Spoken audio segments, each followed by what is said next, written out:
একটি মানুষ যতই সংকীর্ণ এবং অসভ্য জীবন যাপন করুক না কেন, সে পৃথিবীতে যেখানে বসবাস করে সেখানে বসে সে অন্তত তার চতুর্দিকে কত নিয়ামত সে লাভ করতেছে তা সে চিন্তা না করে পারে না। সে যদি চিন্তা করে তাহলে অবশ্যই এগুলি তার জ্ঞানের মধ্যে আসবে। একজন কৃষক, সে নির্জন একটা কুটিরে বাস করে, সে আল্লাহর সৃষ্টি নৈপুণ্যতা বুঝুক আর না বুঝুক, আকাশ কেন সৃষ্টি হলো, জমিন কেন সৃষ্টি হলো, এই কথা যদি জিজ্ঞাসা করা হয় কৃষককে, সে তো ভালো করে তা বুঝবে না।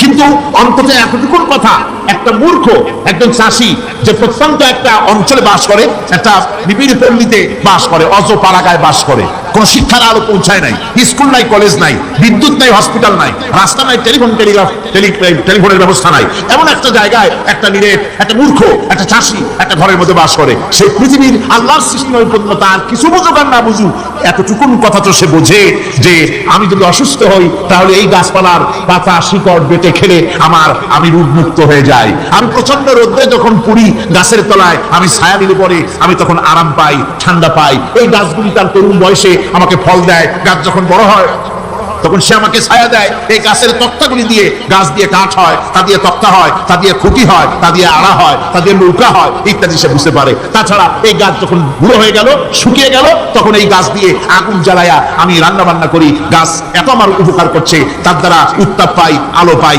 এত কিছু পাই। একটা মূর্খ লোক চিন্তা করলে এতগুলি জিনিস সে অনুভব করতে পারে এবং এরপরে তার চিন্তা চলে যায় যে এই সমস্ত নিয়ামত এমনি এমনি হয় নাই, নিঃসন্দেহে একজন এগুলি সৃষ্টি করেছেন, তার নাম আল্লাহ। তার নাম কি? তার নাম রহমান। যারা বলেন তার নাম কি?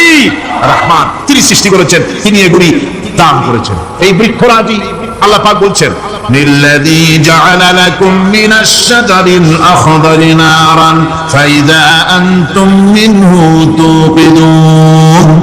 আল্লাহ রাব্বুল আলামিন বলেন, সেই দয়াময় আল্লাহ রাব্বুল আলামিন গাছ সৃষ্টি করেছেন, আর এই গাছগুলি সৃষ্টি করে দিয়েছেন তোমাদের কাজের জন্য, যা দিয়ে তোমরা আগুন জ্বালাও, চুলা জ্বালাও, রান্না বান্নার কাজ করো। ওয়া রাহমাতি ওয়াসিআত কুল্লা শাই। আমার রহমত ঘিরে আছে আমার গোটা পৃথিবীকে, সর্বত্র আমার রহমত আর রহমত। এই কোরআন শরীফ শিক্ষা দিয়েছেন তিনি আর রহমান, আল্লামাল কোরআন। এই কোরআন শিক্ষা দিয়েছেন সেই মহান আল্লাহ রাব্বুল আলামিন, যিনি হচ্ছেন রহমান, যার দয়া দিয়ে গোটা পৃথিবী পরিব্যাপ্ত হয়ে আছে। এক মুহূর্তের জন্য চিন্তা করুন, এক মুহূর্তের জন্য চিন্তা করুন, আল্লাহ পাকের দয়া যদি না থাকতো তাহলে কি অবস্থা হতো? এই পৃথিবী আছে, পৃথিবী আছে কিন্তু কোনো সৌন্দর্য নাই, আকাশ আছে কিন্তু কোনো তারকা নাই, তারকা আছে কিন্তু তাতে কোনো আলো নাই, গাছ আছে কিন্তু তাতে কোনো সবুজ শ্যামলিমা নাই, আওয়াজ আছে কিন্তু তাতে কোনো সুর নাই, মানুষ আছে কিন্তু তার দেহের মধ্যে কোনো ঐক্য নাই।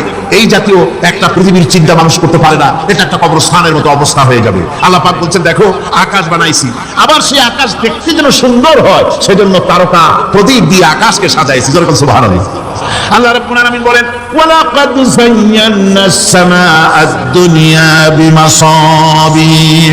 আল্লাহ পাক বলেন, এই দুনিয়ার আকাশখানিকে তারকা প্রদীপ দিয়া সাজায় রেখেছি মনের মতন। দেখো তুমি তাকাইয়া কি সুন্দর করে নয়নবিরাম দৃশ্য আকাশ বানালাম, চতুর্দিকে তারকা রাত্রে ফুটে উঠলো, যা দেখলে মানুষের নজর, মানুষের সুন্দর, তার চক্ষু শীতল হয়ে যায়। জোরে বলেন সুবহানাল্লাহ। সুন্দর করে এই আকাশটাকে আমি সাজিয়েছি। তারপরে আল্লাযী খালাকা সাবআ সামাওয়াতিন তিবাকা মা তারা মিন খালকির রহমানি মিন তাফাউত। স্রষ্টা তিনি সপ্ত আকাশ রচিলেন থরে থরে, কোন ত্রুটি হেরিবে না তার পূর্ণ সৃজন পরে। চাও তুমি তার সৃষ্টি পানে, দেখো কিছু ভুল চোখ, ফিরাও তোমার নয়ন খানি, ফিরাও তোমার মুখ, অক্ষমহীন দৃষ্টি তোমার সৃষ্টিতে পাবে ফাঁকি, ফিরাও তোমার নয়ন খানি, ফিরাও কাঙ্গালাখি।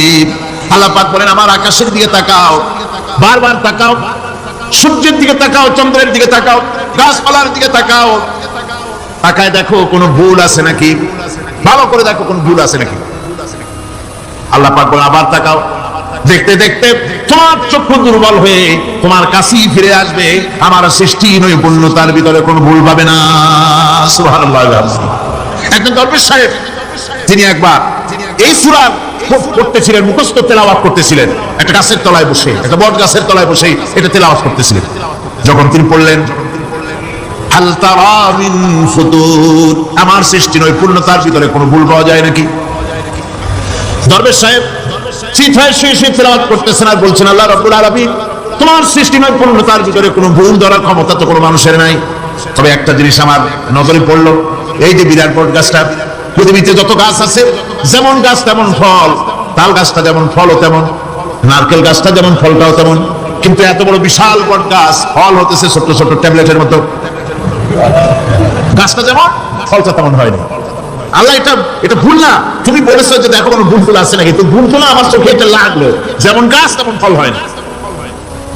দরবেশ সাহেব শীত হয়ে শুয়ে তেলাওয়াত করছেন, মনের মধ্যে এই চিন্তা আসলো, গাছটা যেমন তেমন ফলটা হলো না। দরবেশ সাহেব বলেন, এই চিন্তা করতেছি, হঠাৎ করে একটা দমকা হওয়া বয়ে গেল, ডালে ডালে বাড়ি লেগে গেল, একটা আদা পাকা বটের ফল অনেক উপর থেকে বৃন্তচ্যুত হয়ে ছট করে এসে আমার নাকের উপরে ফট করে পড়লো। নাকের উপরে এমন ভাবে পড়ছে, নাকটা জ্বলে উঠছে। আমি সেজদায় পড়ে গেলাম। দরবেশ সাহেব বলেন, আমি সেজদায় পড়ে গেলাম, চোখের পানি ফেলে আল্লাহর দরবারে মাপ চাইলাম, বললাম, রব্বুল আলামিন, তোমার কোন জিনিসের ভিতরে কোনো খুঁত নাই, নিখুঁত জিনিস তুমি বানাইছো, কোনো ভুল নাই। আমি চিন্তা করেছিলাম নারকেল গাছ যেমন তার ফলও তেমন, তাল গাছ যেমন তার ফলও তেমন, বট গাছটা যেমন তেমন ফল। আমার আন্দাজ মতো, আমার চিন্তা মতো, যত বড় বট গাছ অত বড় ফলটা যদি হতো, বটের ফলটা যে পজিশন নিয়ে আমার নাকে পড়েছিল, গাছ যেমন ফল তেমন হলো, নাকও যেত, আমার মাথাও যেত। আল্লাহ রাব্বুল আলামিন বলেন, দেখো বান্দা, আমার সৃষ্টি নৈপুণ্যতার মধ্যে কোনো ভুল পাবে না। সুবহানাল্লাহ, কোনো ভুল নাই, বারবার তাকাও, কোনো ভুল পাবে না। আল্লাহ সুবহানাহু ওয়া তাআলা সুন্দর করে বানিয়েছেন, যা দেখবেন শুধু সুন্দর আর সুন্দর। সুবহানাল্লাহ বলে, শুধু সুন্দর। ফুলের সৌন্দর্য দেখেন, গাছের সৌন্দর্য দেখেন, জমিনের সৌন্দর্য দেখেন, পাখির সৌন্দর্য দেখেন। আল্লাহ পাক যা বানালেন সবগুলিকে আল্লাহ পাক সুন্দর করে করে সৃষ্টি করেছেন, সব গুছিয়ে গুছিয়ে সুন্দর করে করে বানিয়েছেন, অসুন্দর করে কিছু বানান নাই। ফুল দেখতে কত সুন্দর, ফুলের থেকে ফল হয়, সে ফল হওয়ার জন্য ফুলের পুংকেশর আর স্ত্রী কেশরের মিলন করতে হয়। তো ফুল তো চলতে পারে না, এই মিলনটা কেমনে হবে? এই জন্য আল্লাহ পাকের রুচি দেখেন, আল্লাহ পাকের রহমত দেখেন, আল্লাহর কুদরত চিন্তা করুন। সুবহানাল্লাহ বিহামদিহি। ফুল সুন্দর জিনিস, ফুলের চাইতে আর কিছু সুন্দর আছে নাকি? এত সুন্দর ফুল, এই পুংকেশর এবং স্ত্রী কেশরের বিনিময়টা কে করবে? এইটা করার জন্য আল্লাহ পাক এই দায়িত্ব তেলাপোকাকে দেন নাই, দিচ্ছেন নাকি? আর শোলাকে দিচ্ছেন, সার পোকাকে দিচ্ছেন, কুল পোকাকে দিচ্ছেন, তাতে ফুলের ইজ্জত নষ্ট হবে। ফুল যেমন সুন্দর, আল্লাহর রুচি, আল্লাহ রাব্বুল আলামিনের সৌন্দর্য বোধ কত বিরাট, কত মহান আল্লাহ পাক। ফুল যেমন সুন্দর, ওই সুন্দর ফুলের উপরে তেলাপোকা পড়লে ফুলের সৌন্দর্য নষ্ট হবে। এই জন্য আল্লাহ পাক ফুল যেমন সুন্দর, ওই পুংকেশর আর স্ত্রী কেশরের মিলন ঘটাবার জন্য রব্বুল আলামিন সুন্দর প্রজাপতির ব্যবস্থা করেছেন। ফুল যেমন সুন্দর, প্রজাপতিও সুন্দর। প্রজাপতির ডানায় কোন শিল্পী কোন তুলি দিয়ে এত রং লাগালো? সুবহানাল্লাহ বিহামদিহি, সুবহানাল্লাহ বিহামদিহি। আল্লাহ পাক বলছেন, এমনি সুন্দর করে বানালাম, মানুষ বানাইছি, সে মানুষের সৌন্দর্য দেখো। দুইটা চোখ দিলাম দেখার জন্য, চোখ কি জন্য? এখন এই চোখ দুটা যদি কুমিরের মতো আল্লাহ গোল বানাই দিত, চোখ গোল এরকম কুমিরের মতো দেখতে বিশ্রী হতো। চোখ দুটোকে আল্লাহ টানা টানা করেছে, চোখের উপরে ভুল লাগিয়েছে, তাতে আবার পশম দিয়েছে, চোখে পিসি দিয়েছে, চোখের ভিতরে মণিটা কালো করেছে, তার চতুর্দিকে সাদা অংশকে বিলাপ করেছেন যাতে কালোটা আরো ফুটে ওঠে। সুবহানাল্লাহ বিহামদিহি। কত সৌন্দর্য আল্লাহ রাব্বুল আলামিন মানুষকে দিয়েছেন। আল্লাহর রহমতের ওয়াজ সারা বছর করলেও তো ঘুরাবে না, এত রহমত, এত দয়া আল্লাহ সুবহানাহু ওয়া তাআলা। মানুষ আল্লাহ কি সুন্দর করে বানালেন। একবার একজন দরবেশ সাহেব রাস্তা দিয়ে যাচ্ছেন, প্রতিমধ্যে তিনি দেখতে পেলেন নদী থেকে এক কলসি পানি নিয়ে এক যুবতী সুন্দরী মেয়ে রাস্তা বেয়ে যেতেছে। দরবেশ সাহেব দাঁড়ায় গেলেন আর ওই যুবতীর দিকে এক নজরে তাকাইছেন, চোখে পলক দেয় না। এরপরে যুবতী থমকে দাঁড়ায় গেল। আধা বুড়া মানুষ, দাড়ি অর্ধেক পাইকে গেছে, দেখতে দেখায় খুব বুজুর্গ মানুষ, কিন্তু রাস্তায় আমার একা পাইয়া এমনি করে তাকিয়ে আছে, আর চোখ দিয়েও তো পানি পড়ে। ব্যাপারটা কি? দরবেশ কাঁদবে কেন? প্রতিমধ্যে আমার কে কাঁপে, দরবেশ কাঁদে কেন, তাকিয়ে আছে কেন? মহিলার চিন্তা জাগলো। শেখ সাদী রহমতুল্লাহ আলাইহি ঘটনা লিখেছেন, বাংলা কবিতার অনুবাদ করেছেন। একদা সুখদায়ক প্রমোদা বদন, দর্শন করি মম ঝরিল নয়ন, হেসে কহে সেরু বসি সবিস্ময় মন, কহ দেখি মহাশয় কহ কি কারণ, বিষয়ে বিরাগী তুমি ভুবনে প্রচার, কি হেতু জন্মিল তব মানস বিকার, যুবতী মেয়েটি বলছে, ও দরবেশ সাহেব, হুজুর সাহেব, আমি একটা যুবতী মেয়ে লোক, রাস্তায় আমাকে একা পেয়ে আপনি আমার দিকে তাকায় আছেন আর কাঁদতেছেন। এই বৃদ্ধ বয়সে ভীমরতি বলে কেন? আমাকে দেখে কাঁদেন কেন আর এক নজরে কেন তাকাচ্ছেন? কারণটা কি? কি কুমতলব আছে? দরবেশ সাহেব বলছেন, হেসে কহিলাম, বালে করহ শ্রবণ, নেত্র ঝরে তবু হেতু ভেব না এমন। রূপসী মেয়ে, তোমার জন্য আমি কান্দি, একথা একবারও চিন্তা করো না। যে শিল্পী রচিল এই সুধাংশু বদন, তাহার তরে ঝরে নেত্র নয়নে জীবন। তোমার প্রেম পাওয়ার জন্য তোমাকে দেখে রবাতুর এবং কামুক হয়ে তোমার দিকে তাকায় কান্দি, একবারও ভেব না। আল্লাহর কসম, আমি জানতেছি তোমার এত সুন্দর স্বাস্থ্যের চেহারা যে আল্লাহ রাব্বুল আলামিন বানায় দিলে, না জানি সেই আল্লাহ কত সুন্দর, যার সৃষ্টি এত সুন্দর, সে আল্লাহ রাব্বুল আলামিন না জানি কত সুন্দর। আল্লাহ পাক সেই সুন্দর আল্লাহ রাব্বুল আলামিনকে দেখার তৌফিক যেন আমরা পাই। জোরে করে আমিন, আরো জোরে বলেন আমিন। আল্লাহ পাক বলছেন, আমি সুন্দর করে সব তৈরি করে দিয়েছি। বুঝবে তারা যারা চিন্তাশীল, যারা গবেষণা করে। ইন্না ফি খালকিস সামাওয়াতি ওয়াল আরদি ওয়া ইখতিলাফিল লাইলি ওয়ান নাহার লাআয়াতিন লিউলিল আলবাব। নিশ্চয়ই যারা নাকি জ্ঞানবান, তারা রাত এবং দিনের পরিবর্তন, আকাশ এবং জমিনের সৃষ্টি ইত্যাদির ব্যাপারে, এই সৃষ্টির পূর্ণতার ব্যাপারে তারা চিন্তা করে, গবেষণা করে। রাত এবং দিনের পার্থক্য মানুষের জীবনকে, জীবন পদ্ধতিকে দুই ভাগে বিভক্ত করেছে, রাত এবং দিন। দেখেন আল্লাহর রহমত এবং কুদরত সব জায়গায় রাত এবং দিন মানুষের জীবন চলার পথকে, জীবন পদ্ধতিকে কয় ভাগে ভাগ করেছে? দুই ভাগ।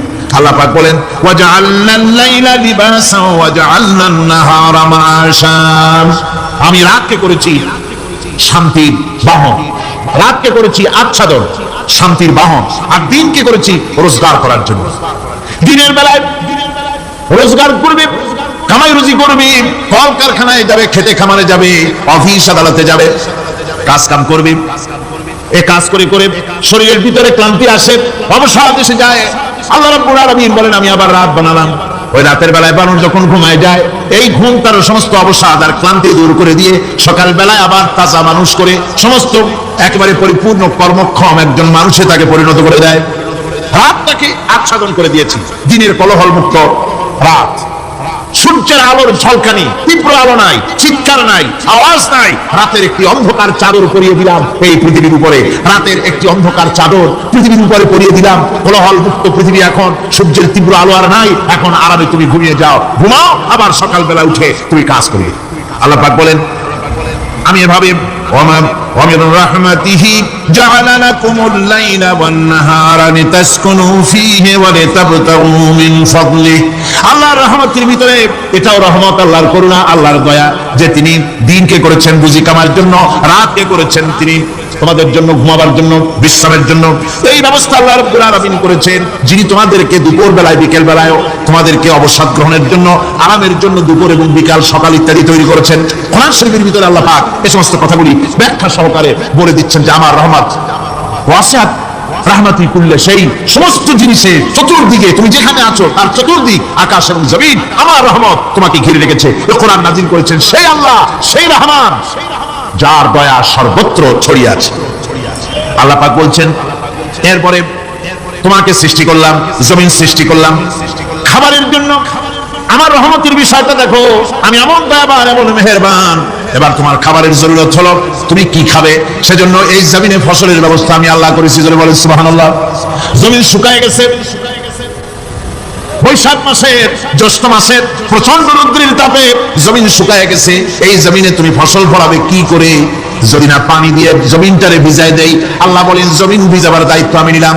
আল্লাহুল্লাযী আরসালার রিয়াহা ফাতুসিবু সাহাবা। সমুদ্রের পানি, লবণাক্ত পানিগুলি বাষ্পীয় আকারে উত্থিত হয়ে যায়, মেঘমালায় পরিণত হয়ে যায়। বাতাসকে বলি, এই মেঘকে টেনে নিয়ে যাও অমুক জায়গার উপরে। মেঘ চলে এলো। আল্লাহ বলেন, فسقناه إلى بلد ميت فأحيينا به الأرض بعد موتها كذلك النشور। আল্লাহ পাক বলছেন, বৃষ্টির পানি পড়লো, মরা জমিন জিন্দা হয়ে গেল। এই মরা জমিন জিন্দা হলো। এরপরে তুমি বীজ বপন করলে, ধান বপন করলে, গম বপন করলে, মাটির খাসলাত হলো সব পচায় দেওয়া। মাটির খাসলাত কি কথা বুঝেন না? মাটির ধর্মটা কি? পচায় দেওয়া। যা রাখেন পচে যাবে, লোহা রাখেন দম ধরে যাবে, পাথর রাখেন আস্তে আস্তে, এ ধরনের যেসব জিনিস রাখেন আস্তে আস্তে করে ধ্বংস হয়ে যাবে, পচে যাবে। ওই মাটির ভিতরে ধান এবং গম, আপনার ফসল, আপনার খাদ্য, আপনার রিজিককে আমানত করে দিলেন, আল্লাহ পাক ওটাকে হেফাজত করলেন। এরপরে ওর ভিতর থেকে পাতা অঙ্কুরিত হয়ে বেরিয়ে এলো। এখন কেউ যদি বলে আল্লাহ যদি পানি না দেন, আল্লাহ যদি বৃষ্টিটা না দেন, তাহলে আমার অসুবিধাটা কি? আল্লাহ বলেন দেখো, বৃষ্টিটা তো আমি দিলাম। বৃষ্টিটা কে দিলেন? আল্লাহ পাক বলেন আফারাআইতুমুল মাআল্লাযী তাশরাবুন আনতুম আনজালতুমুহু মিনাল মুজনি আম নাহনুল মুনজিলুন। তোমরা যে পানি পান করো, আকাশ থেকে পানিটা কে বর্ষণ করে? তুমি করো না আমি করি? কে করে জোরে কর? আল্লাহ পাক বলছেন আমি পানি বর্ষণ করি। সেই পানিটা, এই যে বঙ্গোপসাগরের পানি, আপনাদের কর্ণফুলীর পানি, মিষ্টি না নোনা? কি পানি জোরে কর? এই নোনা পানি আকাশে উঠলো। আল্লাহ পাক বলেন ইচ্ছে যদি করতাম লাউ নাশাউ জাআলনাহু জাদান ফালাউলা তাশকুরুন। পানি উঠালাম নোনা পানি, ইচ্ছে করলে লবণাক্ত অবস্থায় অবতীর্ণ করে দিতে পারতাম, জমিনের ফসল সব নষ্ট হয়ে যেত। কিন্তু আমি নোনা পানি উঠাইয়া ওই পানিগুলিকে বৃষ্টি করে আমি নাজিল করে জোরে কান সুবহানাল্লাহ, মিষ্টি পানি অবতীর্ণ করে দিলাম। এখন মানুষ বলে আল্লাহ পানি না দিলে কি হতো? আমাদের খাল আছে, বিল আছে, সাগর আছে, নদী আছে, পুকুর আছে, হাওড় আছে, টিউবওয়েল আছে, ডিপ টিউবওয়েল আছে, আল্লাহ বৃষ্টি না দিলে তো কি হয়ে গেল আমাদের? আল্লাহ পাক জবাব দিয়েছেন কুল আরাআইতুম ইন আসবাহা মাউকুম আওরান ফামান ইয়াতিকুম বিমাইন মাইন। বলো দেখি, সবে শুকাইয়া যদি যায় এই জমিনের পানি, তাহলে হেথায় তটনির ধারা কে দিবে সবারে আনি। টিউবওয়েলের পানি, পাতালের পানি, দরিয়ার পানি, সাগরের পানি, হাওরের পানি, বিলের পানি, সব যদি আমি আল্লাহ শুকায় দেই, আমি আল্লাহ ছাড়া এমন কোন শক্তি আছে যে মরা গাঙ্গে নতুন করে পানির জোয়ার এনে দিতে পারে? আছে কেউ? কেউ নাই। আল্লাহ পাক বলেন দেখো আমার রহমত, এভাবে করে আমি পানি দিলাম, বৃষ্টি দিলাম, এবার গাছ উঠলো, বীজ বপন করছিলাম, গাছ উঠলো। আনতুম আনশাতুম শাজারাতাহা আম নাহনুল মুনশিউন। মাটি থেকে এই গাছকে কে উৎপন্ন করে দিল? ভাই বেটা, কে দিল? তুমি দিছো না আমি দিয়েছি? কে দিয়েছে? জোরে কর, জোরে চিল্লা এখন, কে দিল? আল্লাহ পাক বলেন গাছ উৎপন্ন করে দিলাম, গাছ এবার বড় হলো। এই গাছ আল্লাহ রাব্বুল আলামিন এই গাছ তৈরি করলেন। এই গাছ শুধু আপনার জ্বালানি দেয় না, গাছ শুধু ফল দেয় না, এই গাছ মানুষের জন্য গাছ হচ্ছে বন্ধু। মানুষের জন্য গাছ কি? যেরকম কি বন্ধু, সেই বন্ধুরা জন্মের কাটা কাটবেন নাকি? এই গাছ তৈরি হচ্ছে, গাছ বন্ধু কি করে? গাছ বন্ধু হচ্ছে আমরা যে শ্বাস প্রশ্বাস নেই, মুখের থেকে নাকের থেকে যে শ্বাসটা ফেলি, সেটা হচ্ছে আমরা গ্রহণ করি বাতাস থেকে অক্সিজেন, ছেড়ে দেয় কার্বন ডাই অক্সাইড। এটা হচ্ছে বিষ। এটা কি? আমরা নিলাম পরিশুদ্ধ অক্সিজেন, নিলাম, ছেড়ে দিলাম এটাকে বিষ করে, এই বিষটা ছড়িয়ে গেল। এখন এই বিষ যদি আল্লাহ পরিশুদ্ধ করার কোন ফ্যাক্টরি না বানাতেন, তাহলে পৃথিবীর সমস্ত প্রাণী মরে যেত। সুবহানাল্লাহ বলতে ইচ্ছে করে না? আল্লাহ পাক কি ব্যবস্থাটা করলেন! কোন দুনিয়ার ফ্যাক্টরি নাই, মানুষ যে বিষাক্ত করে দেয় আবহাওয়াকে, সেটাকে রিফাইন করার ব্যবস্থা মানুষের কাছে নাই। আল্লাহ ব্যবস্থা করেছেন কি? আল্লাহ পাক গাছ বানাই দিলেন, গাছের সবুজ শ্যামল রং, ঘাসের সবুজ শ্যামল রং, তার খাদ্য হতেছে আপনি যেটা ছেড়ে দেন, আপনার জন্য যেটা বিষ, সেটা হচ্ছে তার জন্য খাদ্য। কার্বন ডাই অক্সাইড গাছ টেনে নেয়, সারা রাত টানতে থাকে, অক্সিজেন থেকে বাতাস থেকে সারা রাত টানতে থাকে, কার্বন ডাই অক্সাইড খাবার হিসেবে সে টেনে নেয়।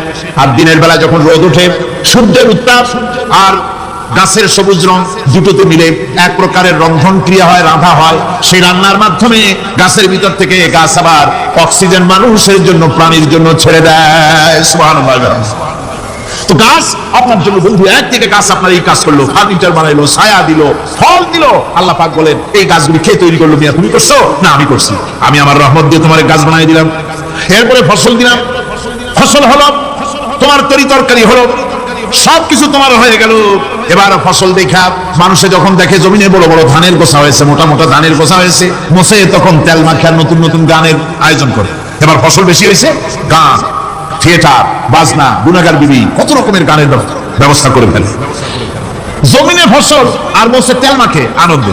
আল্লাহ রাব্বুল আলামিন বলেন লাউ নাশাউ লাজআলনাহু হুতামান ফাযাল্তুম তাফাক্কাহুন। আমি যদি ইচ্ছে করি তোমার জমিনের সমস্ত ফসলটাকে আমি সম্পূর্ণ কুটায় পরিণত করে দিতে পারি, তুষে পরিণত করে দিতে পারি। পারেন না? ধানের ভিতরে আল্লাহ যদি চাউল না দেন তাহলে সব তুষ হয়ে যাবে না? তখন কি করবেন আপনারা? কি করবেন? বাংলাদেশ তখন হরতালের দেশ। যখন আপনি দেখলেন যে জমিনে ধান এবার সব তুষ হয়েছে, তখন আল্লাহর বিরুদ্ধে হরতাল করবেন। লাভ হবে কিছু? লাভ হবে? আল্লাহর বিরুদ্ধে আপনারা অনশন ধর্মঘট করেন, লাভ হবে কিছু? কোনো লাভ হবে না। আল্লাহ রাব্বুল আলামিন বলেন কোনো লাভ হবে না, বরং তোমরা তখন বলবে ইন্না লামুগরামুন বাল নাহনু মাহরুম। কপালে তখন আঘাত করবে, পরাঘাত করতে থাকবে আর বলবে যে আরে কপাল পোড়া হয়ে গেলাম, হতভাগ্য হয়ে গেলাম, বঞ্চিত হয়ে গেলাম, আল্লাহর রহমত থেকে সর্বনাশ হয়ে গেল। তখন কপালে আঘাত করা ছাড়া আর কিছুই করতে পারবে না। আল্লাহর বিরুদ্ধে মিছিল চলে না, সমাবেশ চলে না, বিক্ষোভ চলে না, হরতাল চলে না। মহান আল্লাহ রাব্বুল আলামিন বলছে দেখো এইভাবে করে তোমার ফসলের ব্যবস্থা আমি আল্লাহ করেছি। আমি রহমান, আমি আল্লাহ পাক কি এমন রহমান। আজ জমিনের ফসল বৃদ্ধির জন্য ইউরিয়া, সুপার সালফেট, সালফার সারের ব্যবস্থা হয়েছে, নানান জাতের সারের ব্যবস্থা হয়েছে। যখন এই সার মানুষ তৈরি করতে শেখে নাই, আরমান কাল থেকে জমিনের জন্য সারের ব্যবস্থা কে করেছেন? জোরে কোন? আল্লাহ পাক বলেন আমিন আয়াতিহি আইয়ুরিকুমুল বারকা খাওফান ওয়া তামাম। আমার অসংখ্য নিদর্শনাবলীর মধ্যে এটাও একটি নিদর্শন যে আকাশে বিদ্যুৎ চমকে মেঘের গর্জন হয়। এই যে বিদ্যুৎ চমকে গর্জন হয়, এর মধ্যে রয়েছে মানুষের জন্য ভীতি এবং আশা। তারা ভয় পায়, আর এর মধ্যে আশাও রয়েছে। আশাটা কি? আশা হচ্ছে এই যে বিদ্যুৎ যে বছর যত বেশি চমকায় মেঘে, সে বছর জমিনের ফসল তত বেশি বাড়ে। কৃষিবিদরা বলেছেন বিদ্যুৎ যত বেশি চমকায় জমিনের ফসল তত বেশি বাড়ে। সুবহানাল্লাহ। এর একটা সিস্টেম আছে, সেই সিস্টেম অনুযায়ী আল্লাহ জমিনের ফসল বাড়ায় দিলেন। আল্লাহ ফসল দিলেন। এবার আপনার আল্লাহ পাক বলছেন দেখো ফসল দিলাম, ধান হলো, চাউল হলো, মাছ হলো, গোশ হলো, সব হয়ে গেছে, এখন তুমি খাবে। রান্না বান্না হয়ে গেল, রহমত আমার দেখো, আমার রহমতটা দেখো। এ কোরআন শিখাইছেন সেই আল্লাহ রাব্বুল আলামিন যার নাম রহমান। জোরে বলেন তার নাম কি? রহমান। চাউল হয়ে গেছে, চাউল তো শুধু ভর্তা বানায় খাওয়া যাবে না। ভাত হয়েছে, আটা দিয়া রুটি তৈরি হয়েছে, কি দিয়া খাবেন? আল্লাহ রাব্বুল আলামিন আপনার পুকুরের ভিতরে মাছ দিয়া দিলেন, জন্তু জানোয়ার দিলেন, চার পায়া জানোয়ারের গোশত হালাল করে দিলেন, পাখির মাংস আল্লাহ রাব্বুল আলামিন হালাল করে দিলেন। এখন মাছ হলো, গোশত হলো, মাছ আর গোশত সিদ্ধ করে খাওয়া যাবে? জোরে বলেন যাবে? যাবে না। তার গন্ধ নষ্ট করতে হবে আর সুঘ্রাণ সৃষ্টি করতে হবে। এই গন্ধ নষ্ট করে সুঘ্রাণ সৃষ্টি করার জন্য লবঙ্গ তৈরি করলেন কে? কথা কন না কেন? এলাচি কার? দারচিনি কার? লবণ কার? মরিচ কার? হলুদ কার? পেঁয়াজ কার? সুবহানাল্লাহ। এত নিয়ামত আল্লাহ রাব্বুল আলামিন বলেন ওয়া ইন তাউদ্দু নি'মাতাল্লাহি লা তুহসুহা। আমার নিয়ামত গণনা করে করে আমার নিয়ামত গুণে শেষ করতে পারবে না, এত নিয়ামত আমি দান করেছি। এরপরে তরি তরকারি হলো, মাছ গোশ খেতে খেতে অস্থির হয়ে যাবে, তারপরে তরি তরকারি দিলাম, শাক সবজি দিলাম, সবকিছু আমি আল্লাহ রাব্বুল আলামিন দিয়েছি। আমার নাম রহমান, তোমার সমস্ত প্রয়োজন আমি দিয়েছি, মিটাই দিয়েছি। এবার তরি তরকারি হলো আর মানুষ তরি তরকারি খাইলো, আল্লাহ শুকর আদায় করলো না। শুকর আদায় করে না। এত সুন্দর মজার কদু, সেই কদু খায় আর কদু খাইয়া মুছে তাও মারে আর বলে সাথে লাউ বানাই বই রেখে। আল্লাহ শুকর আদায় করে, আল্লাহর নিয়ামতের শুকরিয়া আদায় করে। আমার ভাইরা, আল্লাহ রাব্বুল আলামিন বলেন এই পৃথিবীর আমি রহমান, কোরআন আমি শিখাইছি আমি রহমান। এমন রহমান শুধু মানুষকে খাবার দেই না, এই পৃথিবীর সকল প্রাণীকে আমি খাবার দেই। জোরে কোন সুবহানাল্লাহ। সকল প্রাণীর খাবার কে দেয়? ওয়ামা মিন দাব্বাতিন ফিল আরদি ইল্লা আলাল্লাহি রিজকুহা। এই পৃথিবীর বুকে এমন কোন বিচরণশীল জীব নাই যে জীবের রিজকের দায়িত্ব আমি আল্লাহ গ্রহণ করি নাই। সমস্ত রিজকের দায়িত্ব কে নিয়েছেন? ছিল এখন আল্লাহ সুবহানাহু ওয়া তাআলা। আচ্ছা আপনি কত দেখি একজন জমিদার, একজন বড় লোক, চৌধুরী, খুব বড় লোক, তার বাড়িতে 20 জন লোক গেছে রাতের বেলায় 20 জন লোক গিয়ে মেহমান হইলো।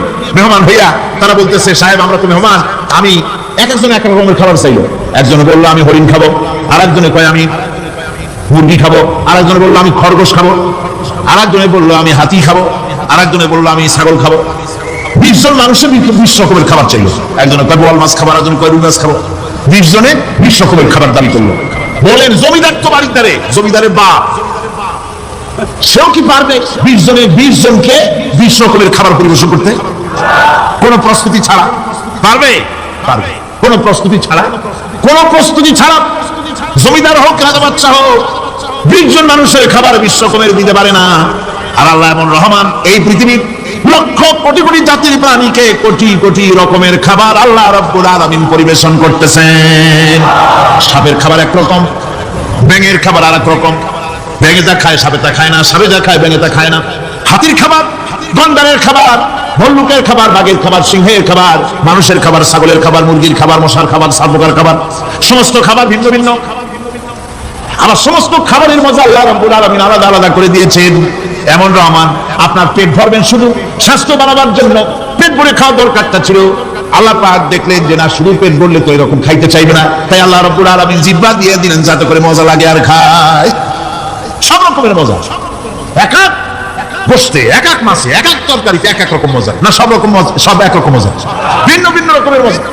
আল্লাহ পাক বলেন আমি রহমান, দেখো আমি কিভাবে খাওয়াই। ওয়াকাইয়্যিম মিন দাব্বাতিন লা তাহমিলু রিজকুহা আল্লাহু ইয়ারযুকুহা ওয়া ইয়্যাকুম। এই পৃথিবীতে এমন অনেক বিচরণশীল জীব আছে, যে প্রাণীরা নিজের জন্য কোনো সঞ্চয় করে না, সঞ্চয় করে শুধুমাত্র পৃথিবীর মানুষ। আর পিঁপড়ায় কিছু সঞ্চয় করে। অন্যান্য বহু প্রাণী আছে যাদের কোনো সঞ্চয় নাই। কি বলেন, পাতিশিয়ালের কোনো ব্যাংক অ্যাকাউন্ট আছে নাকি? না। শীতের মৌসুমে পাতিশিয়াল আইসা ব্যাংকের ম্যানেজারকে বলে না যে দিয়ে আনছি, আমার নামে একটা অ্যাকাউন্ট ওপেন করেন, বৃষ্টির সময় আমি যেন ওগুলো উঠাইয়া পাইকারি করে খাইতে পারি। ওর কোনো খাবার নাই, সঞ্চয় নাই, এ ধরনের পাখির সঞ্চয় নাই, পশুর সঞ্চয় নাই। মহান আল্লাহ রাব্বুল আলামিন তিনি বলছেন, সকালবেলায় পাখি তার বাসা দিয়া ক্ষুধার্ত পেট নিয়ে পাখিগুলি উড়ে চলে যায়, সাপটার গর্ত থেকে বের হয় খালি পেটে, পাতি শৃঙ্খল খাঁটি পেট নিয়ে গর্ত থেকে বেরিয়ে যায়। তিনির মতো অত বড় প্রকাণ্ড প্রাণী, হাতির মতো প্রকাণ্ড প্রাণী, গরিলা, শিম্পাঞ্জি, ওরাংওটাং, পিঁপড়া থেকে শুরু করে নিয়ে প্রকাণ্ড তিনি পর্যন্ত সমস্ত প্রাণীগুলি সকালবেলায় খালি পেটে বেরিয়ে যায়। সারাদিন ঘোরাঘুরির পর আল্লাহ সুবহানাহু ওয়া তাআলা বলেন, সন্ধ্যাবেলায় সমস্ত প্রাণীর পেটগুলি ভরে আমি আল্লাহ তাদের বাসায় ভিড়াইয়া দেই। আমি রহমান, এভাবে করি আমি আল্লাহ রাব্বুল আলামিন খাবারের বন্দোবস্ত করি, পড়ার বন্দোবস্ত করি, থাকার ব্যবস্থা করি। ইয়া আইয়ুহান নাসু যুকুরু নি'মাতাল্লাহি আলাইকুম হাল মিন খালিকিন গায়রুল্লাহ ইয়ারযুকুকুম মিনাস সামাই ওয়াল আরদ। ও পৃথিবীর মানুষেরা, ওই আল্লাহর স্মরণ করো, আল্লাহর নিয়ামতের শুকরিয়া আদায় করো যে আল্লাহ তোমাকে আকাশ থেকে, জমিন থেকে রিজিক দেন। ওই আল্লাহ ছাড়া আছে কি কেউ যে তোমাকে আকাশ থেকে রিজিক দেয়, জমিন থেকে রিজিক দেয়? লা ইলাহা ইল্লা হুয়া ফান্না তুফাকুন। ওই আল্লাহ ছাড়া কোনো ইলাহ নাই, কেন তোমরা বিভ্রান্ত হও? সেই আল্লাহর দিকে ফিরে আসো। আল্লাহ বলছেন, এভাবে আমি সমস্ত পৃথিবীর মানুষের রুজি রুটির বন্দোবস্ত করি, সমস্ত প্রাণীর রুজি রুটির ব্যবস্থা করি, আমি সেই রহমান। সুবহানাল্লাহ। ওয়া ইলাহুকুম ইলাহু ওয়াহিদ লা ইলাহা ইল্লা হুয়ার রাহমানুর রহিম। এই হচ্ছেন তোমাদের আল্লাহ। সুবহানাল্লাহ। আল্লাহ বলছেন ওয়া ইলাহুকুম ইলাহু ওয়াহিদ, তিনি হচ্ছেন এক আল্লাহ, এক ইলাহ, যিনি ছাড়া কোনো ইলাহ নাই। তিনি হচ্ছেন রহমান। তিনি কি? রহমান। তিনি হচ্ছেন রহিম। তিনি তোমাদের সব কিছু ব্যবস্থা করে দিয়ে থাকেন, কোনো জিনিস তোমাদেরকে বঞ্চিত করেন না। এই রহমান এমন রহমান যিনি তোমাদের সমস্ত নিয়ামত পূর্ণ করেন। আর রহমান এমন রহমান যে শুধু আপন আপন লোক দেখে তারা শুরু করে দেয় না, সকলকে দেয়। যারা নামাজ পড়ে তাদের দালান কোটা বেশি হয়, যারা তাহাজ্জুদ পড়ে তাদের ব্যাংকে টাকার অভাব নাই, যারা হজ করে যাকাত দেয় তারা টাকার জ্বালায়, পয়সা কড়ির জ্বালায় অস্থির, এরকম নাকি? না, বরং নামাজ রোজা হজ যাকাত যারা করে বেশি খাঁটি মুসলমান, তাদের অভাব অভিযোগ আরো বেশি। যাদের কাছে নামাজ নাই, রোজা নাই, আল্লাহ পরকালের চিন্তা নাই, তাদের টাকা পয়সা, সোনা দানা, জায়গা জমিন, সৌন্দর্য, সুখ আর আরো অনেক বেশি। বরং এদের কম। আপন লোকের চাইতে শত্রুকে বরং আল্লাহ পাক বেশি দেন। আপন লোক মানে যারা দিনদার, ইমানদার, পরেজগার, নামাজি, এরা বরং কম পায়, ওরা বরং বেশি পায়। এমন কেউ নাই পৃথিবীতে শত্রুকে ডেকে বলবে আয় তোরেও দেই, কেউ নাই, একমাত্র আল্লাহ রাব্বুল আলামিন যিনি সকলকে দেন। এই পৃথিবীর কোন মূল্য আল্লাহ রাব্বুল আলামিনের কাছে নাই, একটা মশার দানার তুল্য মূল্য নাই। সেজন্য আল্লাহ পাক সকলকে নিয়ামত দেন, সকলকে ব্যবস্থা করেন। তাই এই কোরআন শরীফ আল্লাহ পাক তার মানুষের প্রতি এত দয়া মানুষের প্রতি যে আল্লাহ পাকের দয়াটা কার? জোরে চিল্লায় এখন দয়াটা কার? এত দয়া যে আল্লাহ পাকের মানুষের প্রতি রাস্তা চলার জন্য রাস্তা তৈরি করে দিলেন। পাহাড়ের ভিতরে মানুষ যেন হারায় না যায়, পাহাড়ের ভিতরে গিরিপথ বানালেন যিনি। মরুভূমির ভিতরে হারায় না যায়, নিশানা বানালেন যিনি সমুদ্রের ভিতরে রাতের আধারের জন্য গভীর সমুদ্রে হারায় না যায়, সেজন্য মহাশূন্যের ভিতরে তারকা প্রদীপ জ্বালায়া পথের নির্দেশনা দিলেন, দিয়ে দিলেন যিনি, এত ব্যবস্থাপনা যিনি করলেন, সেই আল্লাহ রাব্বুল আলামিন মানুষের জন্য এই পৃথিবীতে ব্যক্তি, পরিবার, সমাজ ও রাষ্ট্রে, আন্তর্জাতিক জীবনে স্বরাষ্ট্রনীতি, পররাষ্ট্রনীতি, শিক্ষানীতি, যুদ্ধনীতি, বন্দিনীতি, তার জীবনের সমস্ত নীতিমালার ব্যাপারে আল্লাহ রাব্বুল আলামিন বুঝি কোনো দিগদর্শন দেন নাই, দিয়েছেন কিনা? সুতরাং রহমানের দাবি হচ্ছে, আল্লাহর রহমানিয়তের দাবি হচ্ছে বান্দার জন্য কোরআন শিক্ষা দেওয়া।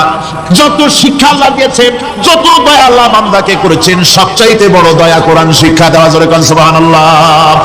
যত দয়া, যত নিয়ামত, যত রহমত আল্লাহ বান্দাকে করেছেন, তার মধ্যে শ্রেষ্ঠ রহমত, শ্রেষ্ঠ দয়া, শ্রেষ্ঠ করুণা মানুষের জন্য, আল্লাহর এই পৃথিবী মানুষের জন্য সবচাইতে শ্রেষ্ঠ দয়া কি? জোরে বলেন কি? কোরআনের শিক্ষাই হচ্ছে আল্লাহ পাকের এই মানুষের জন্য সর্বশ্রেষ্ঠ দয়া।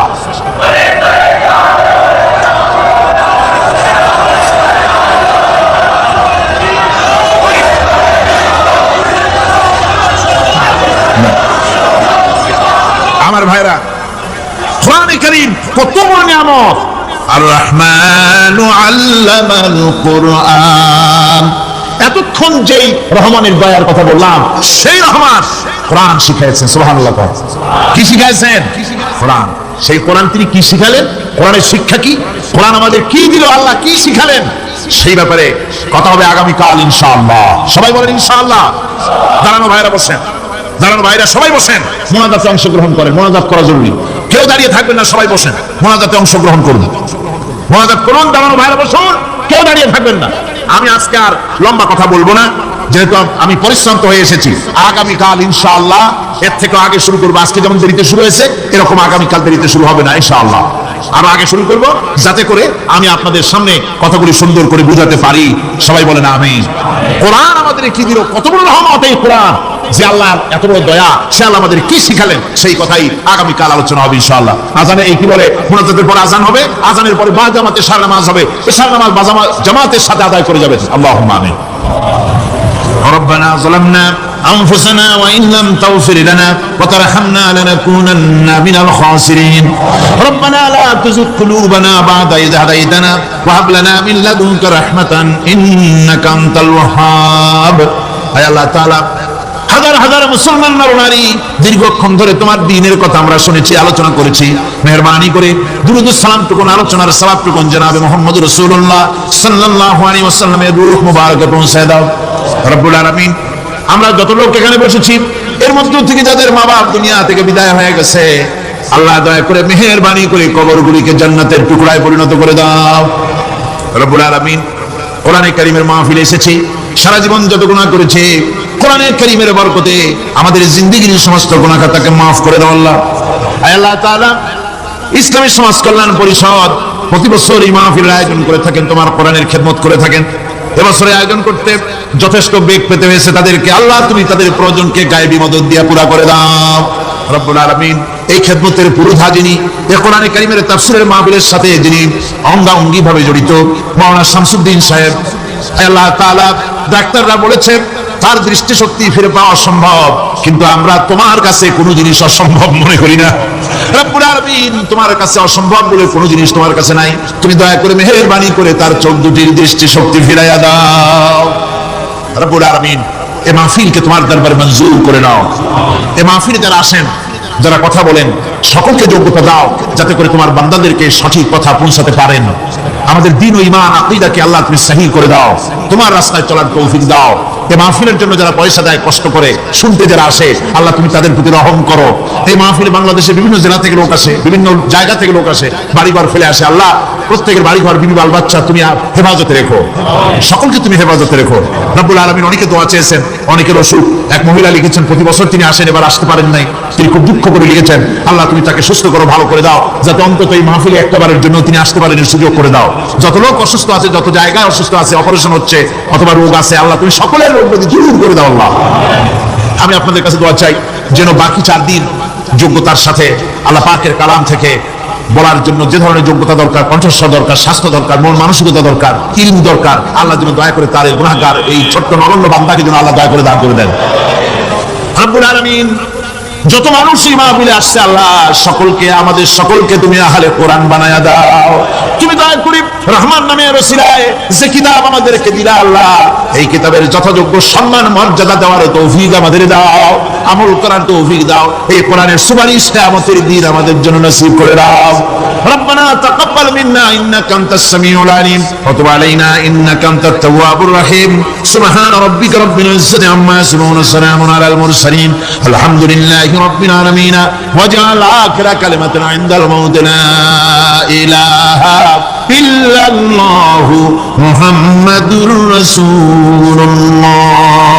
আসসালামু আলাইকুম ওয়া রাহমাতুল্লাহ। হযরত ওমর বলেন, আমি নবীদের পিছনে দাঁড়িয়ে অপেক্ষা করতেছিলাম নামাজ কখন শেষ হবে, আর তিনি নামাজের ভিতরে তেলাওয়াত করতেছিলেন। তেলাওয়াত যখন শুনলাম আমার কাছে মনে হলো এই কথাগুলি মানুষের বানানো নয়, নিশ্চয়ই কোন জেন রাসূলুল্লাহকে শিখায়া দেয়। আমি যখন এই চিন্তা করেছি এত সুন্দর মিলায়া মিলায়া কি করে পড়েন জেনে শিখাই দিয়েছে, এই চিন্তা যখন আমি করেছি, নবীজি তখন আমার এই কথার জবাব যেন তিনি দিলেন। তিনি বললেন, ইন্নাহু লাকাউলু রাসূলিন কারীম। না, এটা কোনো জেন বা অন্য কারো কথা নয়, এটি হচ্ছে মহান বার্তাবাহকের বর্ণনা। হযরত ওমর বলছেন, জেনের কথা না হলে কবির কথা তো বটেই। এত সুন্দর মিলানো দেখছেন আপনার সাথে কি মিল লক্ষ্য করছেন? করেন নেই বোধ হয়, করার জন্য অনুরোধ করি। কোরআন তাড়াতাড়ি পড়বেন, মনে হবে আপনি প্রবন্ধ করছেন। থেমে থেমে পড়বেন, মনে হবে যে কবিতা করতেছেন। প্রত্যেক আয়াতে আয়াতে মিল। সুবহানাল্লাহ। হযরত ওমর বলছেন, ভাবলাম মুহাম্মদ সাল্লাল্লাহু আলাইহি ওয়াসাল্লাম কবি হয়ে গেছে। হযরত ওমর বলেন, যেই না চিন্তা করলাম মনে মনে মুহাম্মদ সাল্লাল্লাহু আলাইহি ওয়াসাল্লাম কবি হয়ে গেছেন, অমনি তিনি আমার এই কথার জবাব যেন তিনি দিলেন। তিনি বললেন, ওমা হুয়া বিকাউলি শাইরিন কালিলাম মা তুমিনুন। না না, এটা কোনো কবির কথা নয়। হযরত ওমর বলে, সর্বনাশ, তাই তো শুধু কবি না, গণক। আমার মনের কথা বুঝলো কেমনে? জাদুকর হয়ে গেছে, গণক হয়ে গেছে। হযরত ওমর বলে, যখন আমি মনে মনে চিন্তা করলাম গণক হয়ে গেছেন, অমনি নবীজি আমার সে কথার জবাব দিয়ে দিলেন। তিনি বললেন, ওয়ালা বিকাউলি কাহিনিন কালিলাম মা তাযাক্কারুন। না না, এটা কোনো গণকের কথা নয়, তোমরা খুব কমই উপদেশ গ্রহণ করে থাকো। হযরত ওমর বলেন, আমার মনে হচ্ছিল আমার পায়ের তলা থেকে মাটি সরে যাচ্ছে। কি আশ্চর্য! যা বলি মনে মনে তাই জবাব আসে নামাজের মধ্যে। কি করে বোঝেন তিনি? হযরত ওমর বলেন, প্রত্যেকটি কথার জবাব, মনের প্রশ্নের জবাবগুলি যখন আসতেছিল, তখন আমার চোখের সামনে বিরাট একটা জিজ্ঞাসাবাদক চিহ্ন ঘুরতেছিল। এটা জেনের কথা নয়, কবির কথা নয়, গণকের কথা নয়, তবে এটা কি? যেই না চিন্তা করেছি তবে এটা কি? অমনি নবীজি তেলাওয়াত করলেন, তানজিলুম মির রাব্বিল আলামিন। আল্লাহ রাব্বুল আলামিনের নাযিল কিন্তু কিতাব। হযরত ওমর বলছেন, আমার মনে হচ্ছিল ঈমান ইসলাম তার শিকড় সত্য আমার কলিজার মধ্যে ঘিরে বসতেছে। কিন্তু তখন সময় আসে নাই হযরত ওমরের ঈমান কবুল করার। প্রিয় ভাষা, রাসূলকে আল্লাহ রাব্বুল আলামিন পৃথিবীতে পাঠালেন এই জন্য নয়, তিনি আমাদেরকে নেশাব করা শুধু শিখাবেন, তিনি আমাদেরকে শুধু দাড়ি আর টুপির কথা বলবেন। একটি সমাজ বিপ্লব, একটি রাষ্ট্র বিপ্লব করার জন্য পাঠিয়েছেন। চুরি, ডাকাতি, জিনা, ব্যভিচার, হত্যা, ধর্ষণে ভরপুর সমাজ, এখানে এসেছেন তিনি। এই জাতির উপায়, এই মানুষ রাজনীতি করে, এই লক্ষ্য কি, উদ্দেশ্য কি, জানো কই? আরে গরিবদের বাঁচার কোন অধিকার নাই। গরিবরা সুস্থ, নির্যাতিত, নিপীড়িত, নিগৃহীত। বড় লোকদের সব জোরজার মুরুব্বা। আর নারী, নারীর জীবনের তো কোনো দাবি নেই। নারী হয়ে জন্মগ্রহণ করাই আজন্ম পাপ। মেয়ে হয়ে জন্মগ্রহণ করেছে, আসার মেয়ে বেড়ে ফেলতেছে। রাসূল এই জিনিসগুলি দেখলেন, নিজের চোখে অবলোকন করলেন। একটা ব্যতিক্রমী স্বভাব তিনি তৈরি হচ্ছেন। লোকেরা লক্ষ্য করলো, এক পর্যায়ে মক্কার লোকেরা রাসূলের নাম ভুলে গেল। নাম ছিল কি? নাম কি? মুহাম্মদ। বলে নাম কি? সবাই বলেন সাল্লাল্লাহু আলাইহি ওয়াসাল্লাম। মনে থাকে যে রাসূলের নাম যখন শুনবেন, যখন পড়বেন, কি বলবেন? ভুলে যাবেন। লোকেরা নাম ভুলে যেতে বসলো কেন? তিনি পরিচিত হলেন আল আমিন বলে। লোকেরা বলা শুরু করলো, এই ঘটনার জন্য যাও আল আমিনকে বলো। শুধু আলামিনের কাছে যাই, ওই যে আলামিন আসতেছে, বিশ্বাসী হিসাবে পরিগণিত হবে সকলের কাছে, বিশ্বাসী এবং নাম আরো হলো সাদেক, সত্যবাদী। নবীজি যখন মক্কা থেকে হিজরত করে মদিনায় যান, যাওয়ার সময় হযরত আলীকে বলেছিলেন, আলী, আল্লাহ তাআলা অর্ডার করেছেন আমাকে মদিনায় যাওয়ার জন্য হিজরত করে, তুমি আমার বিছানায় শুয়ে থাকো আর একটা কাগজ কলম দাও, একটা লিস্ট তৈরি করো। হযরত আলী বলেন, আমি লিস্ট দিলাম আমানতের। সেই আমানত যারা রাখছে অধিকাংশ কাফের আমানত রাখছে তার কাছে, মুহাম্মদ সাল্লাল্লাহু আলাইহি ওয়াসাল্লামের কাছে আমানত রেখেছে। কেন? কাফেররাও বুঝলো যে সব নেতার পিছনে ঘুরি এগুলো শয়তানের চাইতেও খারাপ।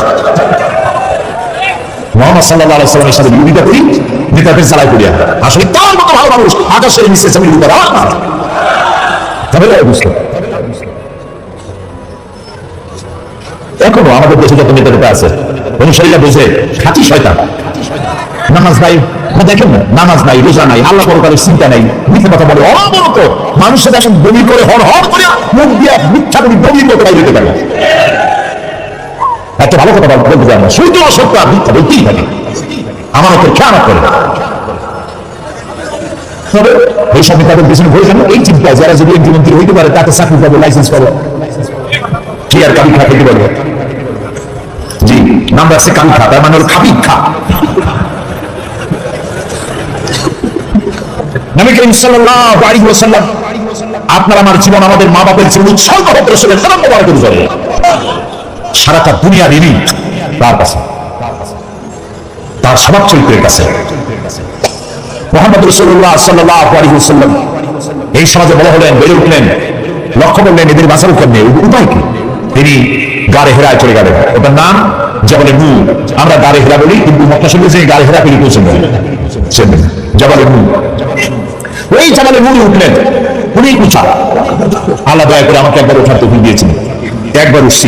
তখন তো আমার শরীরটা অনেক ভালো ছিল, ভালো মানে মোটা ছিলাম বেশি। উঠতে গিয়ে 3 বোতল পেপসি খাওয়া আছে, আর 2-3 দিন উঠতে ব্যথা ছিল। তাহলে চিন্তা করেন কত উঁচা। সেই পাহাড়ের অনেক উঁচায় একটা ছোট্ট জায়গা, একটা রাস্তা আছে একটুখানি, এই সোজাভাবে ঢোকা যায় না, কাঁচে কোরিয়া কাইতে আছে আমাদের দেশে বলে, ওই কোরিয়া কাইতে ঢোকা যায়। এবং ওখানে একটা জায়গা আছে যেখানে 2 জন একসাথে নামাজ পড়তে পারে, এরকম একটা বিভাগ। সেখানে নবী করিম সাল্লাল্লাহু আলাইহি ওয়াসাল্লাম চিন্তা গবেষণা করতে লাগলেন। যেদিন বয়স 40 বছর পূর্ণ হয়ে গেল, আল্লাহ রাব্বুল আলামিন তাকে নবুয়তের মর্যাদা দিয়ে দিলেন। এই নবুয়তের মর্যাদা নিয়ে তিনি নেমে আসতেছেন, ভয় পেলেন। জিবরাইলকে তো জীবনে দেখেননি, হযরত জিবরাইলকে দেখেছেন। জিবরাইল বলেছেন এ পড়া পড়ো, তিনি বলছেন আমি পড়তে জানি না। আবার বললেন এ পড়া পড়ো, বলছেন জানি না পড়তে। তৃতীয়বার তিনি বুকের সাথে জড়িয়ে ধরলেন, এমন ভাবে জড়িয়ে ধরলেন নবী করিম সাল্লাল্লাহু আলাইহি ওয়াসাল্লাম দেখা পেলেন এবং তিনি পড়তে পারলেন। নেমে এসে স্ত্রী হযরত খাদিজাতুল কুবরা রাদিয়াল্লাহু তাআলা আনহাকে বললেন আমাকে ঢেকে দাও। তাড়াতাড়ি করে চাদর নিয়ে তিনি ঢেকে দিলেন। নবী করিম সাল্লাল্লাহু আলাইহি ওয়াসাল্লামের চোখের মধ্যে ঈর্ষা। হযরত খাদিজা ভিতরে সন্ত্রস্ত হলেন, জিজ্ঞেস করলেন আপনার কি হয়েছে? তিনি ঘটনা শোনালেন। হযরত খাদিজা কি বলতেছেন শুনেন। হযরত খাদিজা বলছেন ইয়া আবুল কাসিম, হে কাসিমের পিতা, আপনার ঘাবড়াবার কোনো কারণ নাই। কোন দুষ্ট জিন, কোন দুষ্ট শয়তান আপনাকে অনিষ্ট করতে পারে না, কারণ আপনি সত্যবাদী। আপনাকে কোন দুষ্ট জিন, কোন শয়তান আপনাকে অনিষ্ট করতে পারে না, কারণ আপনি আত্মীয়তার হক আদায় করেন। আপনি এতিমকে, মিসকিনকে খেতে দেন, আপনি বিধবাকে আশ্রয় দেন, আপনার ক্ষতি কেউ করতে পারেন না। হযরত খাদিজা দৌড় মারলেন এবং নিজের চাচাতো ভাই হযরত ওয়ারাকা বিন নওফল, তিনি ছিলেন তাওরাতের জবরদস্ত আলেম।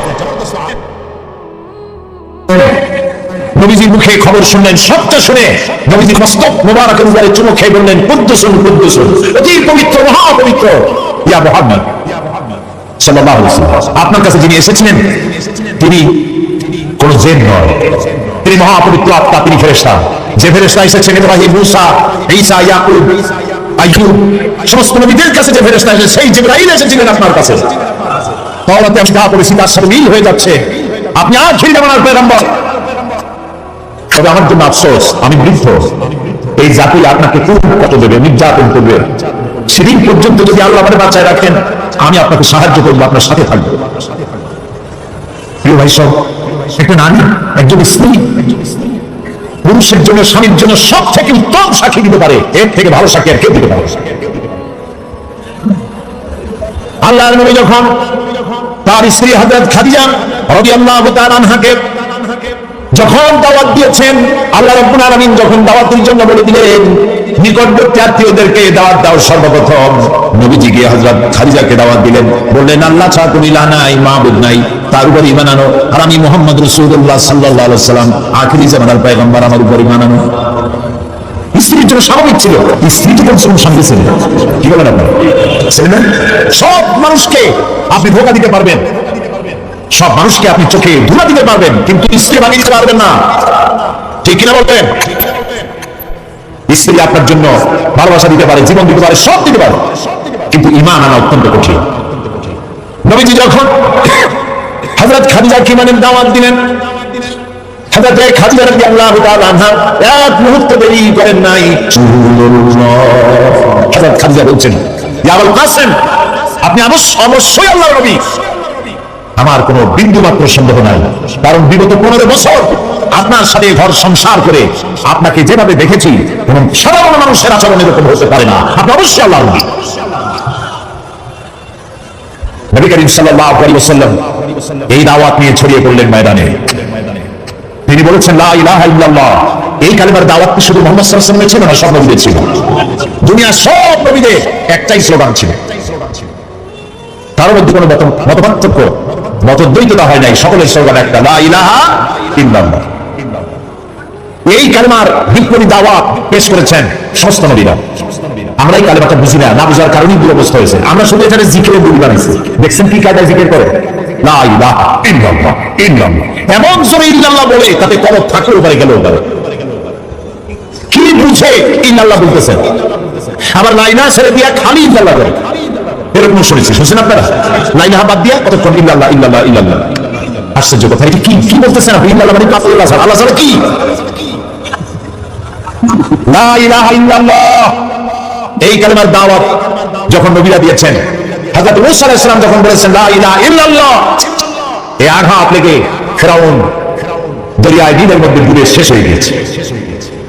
হযরত ইব্রাহিম আলাইহিস সালাম যখন বলেছেন লা ইলাহা ইল্লাল্লাহ, নমরুদের দৃষ্টি সাফ হয়েছে, জুতা পিটা খাইয়া দুনিয়া থেকে বিদায় হয়ে গেছে, ঠিক না ভাই? মুহাম্মদ সাল্লাল্লাহু আলাইহি ওয়াসাল্লাম যখন বলেছেন লা ইলাহা ইল্লাল্লাহ, তখন আবু জাহাল, আবু লাহাব, উতবা, শাইবা, আবু মুগীরা এসবগুলির গায়ে আগুন জ্বলে গেছে। কেন আগুন জ্বললো? তারা বুঝছে লা ইলাহা ইল্লাল্লাহর অর্থ কি, তারা বুঝেছে লা ইলাহা ইল্লাল্লাহ মানে হচ্ছে কোনো ইলাহ নাই, আইনদাতা নাই, বিধানদাতা নাই, শাসনকর্তা নাই, কাউকে মানি না এছাড়া, আল্লাহ ছাড়া। ফিরআউনও বুঝেছে, ফিরআউন বোঝেন, ফিরআউন মুসা আলাইহিস সালাম যখন বলেছেন বলো লা ইলাহা ইল্লাল্লাহ, ফিরআউন বলেছে মা আলিমতু লাকুম মিন ইলাহিন গায়রি, আমি তো জানি না যে আমি ছাড়া আরো কোন ইলাহ আছে, আমি তো ইলাহ, তুমি যদি আমার বাদ দিয়ে আর কাউকে ইলাহ মানো লা আজআলান্নাকা মিনাল মাসজুনিন, কারারুদ্ধ করে রাখবো, জেলখানায় ঢুকিয়ে দেবো। মুসা আলাইহিস সালাম ভয় পেয়েছিলেন নাকি? ভয় পায় না, কাফেররা বুঝতে পারতো লা ইলাহা ইল্লাল্লাহর অর্থ কি। আবু জাহাল, আবু লাহাব, উতবা, শাইবা, হযরত আবু তালেব নবী করিম সাল্লাল্লাহু আলাইহি ওয়াসাল্লামের চাচা আবু তালেবের কাছে গিয়ে বলেছে, আবু তালেব রাসূলকে বলো, মুহাম্মদ সাল্লাল্লাহু আলাইহি ওয়াসাল্লামকে বলেন তিনি যেন লা ইলাহা ইল্লাল্লাহর দাওয়াত না দেন, এর বিনিময়ে যত টাকা লাগে, যে সুন্দরী মেয়ে পছন্দ করবে সেই মেয়ে তার সাথে বিয়ে দিয়ে দেবো, নেতৃত্ব দেবো, টাকা দেবো, পয়সা দেবো, বাড়ি ঘর দেবো, তবুও লা ইলাহা ইল্লাল্লাহ দাওয়াত যেন তিনি না দেন। নবীজির কাছে যখন প্রস্তাব গেল, আল্লাহ নবী বললেন চাচাজি আবু তালেব, প্রস্তাব যেটা এসেছে ওই প্রস্তাবকরা যা দিতে পারবে সেটা তো স্বাভাবিক কথা, যেটা দিতে পারবে না তাও যদি ওরা আমার হাতে দিতে পারে, যেমন আকাশের সূর্যটা ধরে এনে যদি ওরা আমার ডান হাতে তুলে দেয়, আকাশের পূর্ণিমা চাঁদ যদি ধরে এনে আমার বাম হাতে তুলে দেয়, এর বিনিময়ে আমি আল্লাহ নবী মুহাম্মদুর রাসূলুল্লাহ এক মুহূর্তের জন্য তাওহীদের দাওয়াত বন্ধ করে দেব না। নবীজি পৃথিবীতে আল্লাহ দ্বীনের দাওয়াত দেওয়ার জন্য, দ্বীন প্রতিষ্ঠার জন্য এসেছিলেন, এজন্য আসেন নাই আবু জাহাল, আবু লাহাব, সাইবারা নেতৃত্ব দিবে আর মুহাম্মদ সাল্লাল্লাহু আলাইহি ওয়াসাল্লাম তার অধীনে চাকরি করবেন, মসজিদে বসে আল্লাহ আল্লাহ করবেন। মূসা আলাইহিস সালামকে জন্য পাঠানো হয়নি যে তিনি ফিরআউন রাজত্ব করবে আর তিনি তার অধীনে থেকে আল্লাহ বিল্লাহ করবেন, এজন্য পাঠানো হয়েছে। মূল উদ্দেশ্য কি? আল্লাহ রাব্বুল আলামিন বলেন হুয়াল্লাযী আরসালা রাসূলাহু বিল হুদা ওয়া দীনিল হক ليظهره ليظهره على الدين كله وكفى بالله شهيدا আল্লাহ তাআলা তিনি রাসূলকে প্রেরণ করেছেন দ্বীনে হক আর সত্যের বিধান সহকারে, যাতে করে পৃথিবীর সব মতবাদের উপরে ইসলামকে তিনি বিজয়ী করে দিতে পারেন। নবী করিম সাল্লাল্লাহু আলাইহি ওয়াসাল্লাম মক্কি জীবনে এই কাজটি তিনি চালু করলেন। নবী করিম সাল্লাল্লাহু আলাইহি ওয়াসাল্লামকে আল্লাহ রাব্বুল আলামিন সব রকমের সম্মান এবং মর্যাদা দিয়ে পৃথিবীতে পাঠালেন দ্বীনকে প্রতিষ্ঠা করার জন্য। 13 বছর সময় লাগলো মক্কায়। কয় বছর লাগলো? 13 বছর। এই 13 বছর দ্বীনের দাওয়াত দিতে থাকলেন মানুষের দুয়ারে দুয়ারে গিয়ে, গোপনে রাত্রে দিনে। আল্লাহর মেহেরবানি লোক তৈরি হয়ে গেল। আবু বকর, ওমর, ওসমান, আলী, খাব্বাব, খুবাইব রিদওয়ানুল্লাহি তাআলা আলাইহিম আজমাইন, এই সব লোক তৈরি হয়ে গেল। কেমন লোক তৈরি হলো? যে হযরত ওমর রাসূলকে হত্যা করতে আসছিলেন, সেই ওমরকে আল্লাহ এমন দরজায় পৌঁছায় দিলেন, রাসূল বললেন লা নাবিয়্যা বাদি ওয়ালা রাসূলা, আমার পরে নবী হবে না, রাসূল হবে না, কিন্তু আমার পরে যদি কেউ নবী হতো না কেন ওমরকে আল্লাহ নবী বানাই দিতেন। সুবহানাল্লাহ। এই সব লোক তৈরি হয়ে গেল। 13 বছর সময় লাগলো। আল্লাহ রাব্বুল আলামিন হিজরতের অর্ডার দিয়ে দিলেন। নবী এবার মক্কা শরীফ থেকে রওনা করেছেন। গভীর রজনীতে হযরত আবু বকরকে সঙ্গে করে নিয়ে রওনা করলেন। জাবালে মিসফালার ভিতরে দিয়ে, জাবালে কেদওয়ার উপর দিয়ে যাওয়ার সময় বারবার কাবার দিকে ফিরে তাকায় কাঁদতে লাগলেন আর বলতে লাগলেন, কাবারে বড় আশা ছিল তোর খেদমত করব, কিন্তু তোর নিষ্ঠুর সন্তানেরা তোর কাছে আমাদের থাকতে দিল না রে। নবীজি হযরত আবু বকর রাদিয়াল্লাহু তাআলা আনহুকে সঙ্গে নিয়ে জাবালের সুরে চলে গেলেন। ফজর রক্ত হয়ে গেল। হযরত আবু বকর বলেন, আর উপায় নাই, ধরা পড়ে যাব। এই গুহার মধ্যে গিয়ে আমরা আশ্রয় নেই। গুহার ভিতরে গিয়ে আশ্রয় নিলেন। সকালবেলায় কাফিররা ইমানের খুঁজতে খুঁজতে পর্যন্ত এসেছে। একজন বলে পায়ের চিহ্ন এখানে শেষ, ভিতরে আছে, আর একজন বলে নাই। একজন বলে আছে, আর একজন বলে নাই। হযরত আবু বকর বলেন, ইয়া রাসূলুল্লাহ, আমরা ধরা পড়ে গেছি, আর উপায় নাই। এটা এত স্বল্প গভীর গুহা, বসতে করে মাথা দেখা যায়, শুয়ে হাঁটু উঁচু করলে হাঁটু দেখা যায়, আর বাঁচার উপায় নাই।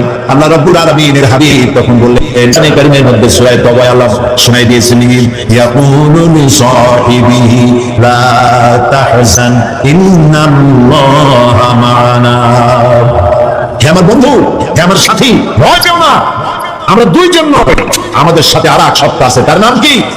সবাই বলেন। আল্লাহ রাব্বুল আলামিন তার হাবিবকে বাঁচালেন না ধরাই দিলেন? বাঁচাইছেন কিনা? দিনের বেলায় ঘুমায় থাকতেন, রাতের বেলায় চলতেন। 13 দিন সময় লাগলো। নবীজি মক্কা থেকে মদিনায় পৌঁছে গেলেন। প্রতিমধ্যে খুব ক্ষুধার্ত হয়েছিলেন। প্রতিমধ্যে কখনো খেতে পারতেন, কখনো খেতে পারতেন না। মদিনার কাছাকাছি, বুখারীতে এই বিবরণ এসেছে, কাছাকাছি হয় যখন হলেন, তখন উম্মে মা'বাদ, মা'বাদের মা বাড়িতে ছিলেন একটা ঘরে। আবু মা'বাদ কাজের জন্য চলে গেছে। কতগুলি ছাগল ছিল তাদের। এই মরুভূমিতে কোনো খাবার নাই, ঘাস নাই, ছাগল সব, বাচ্চা নাই, দুধ নাই, সব শুকায় গেছে। নবী করিম সাল্লাল্লাহু আলাইহি ওয়াসাল্লাম ক্ষুধার্ত, হযরত আবু বকর ক্ষুধার্ত। বাড়ির মধ্যে গিয়ে ঢুকছেন। উম্মে মা'বাদকে জিজ্ঞেস করলেন, মহিলাকে জিজ্ঞেস করলেন, তোমার ঘরে কি কোনো খাবার আছে? তিনি বললেন, ঠিক, আমার ঘরে কোনো খাবার নাই। আচ্ছা, দুধ আছে? তিনি বললেন, দুধ পাবো কোথায়? কই যে একটা ছাগল দেখা যায়, একটা বকরি দেখা যায়। তো বলে যে, আপনি দেখতে পাচ্ছেন না, এই বকরি কত কৃষ্ণ, একেবারে শুকায় গেছে, ও তো বাচ্চা নাই, ও দুধ দেবে কেমনে? রাসূলুল্লাহ বললেন, তুমি বকরিটা আমার কাছে নিয়ে আসো। মহিলা বকরিটা কাছে নিয়ে এলেন। রাসূলুল্লাহ বকরির ওলানে, ওলান বলে না, ওলানে হাত দিলেন। উম্মে মা'বাদ বললেন, আমি তাকিয়ে থাকলাম। বকরি তার দুটি ঠ্যাং ফাঁক করে দিল পেছনে, আর ওলান বড় হয়ে মাটিতে থেকে গেল। রাসূলুল্লাহ বললেন, একটা পাত্র নিয়ে আসো। একটি পাত্র আনা হলো। বড় এক পাত্র দুধে ভরে গেল। রাসূলুল্লাহ পাত্র থেকে ঢেলে দিলেন, তুমি খাও। নিজে খাই। হযরত আবু বকরকে খাওয়ালেন। পাত্র থাকলো, বললো, তোমার স্বামী এলো, তাকে দিও। রাসূলুল্লাহ চলে গেলেন। আবু মা'বাদ বাড়ি ফিরেছেন, মুখ শুকনা। হঠাৎ করে দুধের দিকে চোখ পড়লো, বলে, তুমি দুধ পেলে কই? আবু মা'বাদ বলছে, পুরুষ বলছে, যে আমি তো সারাদিন কষ্ট করেছি, কিছু খাই নাই, তুমি দুধ পেলে কোথায়?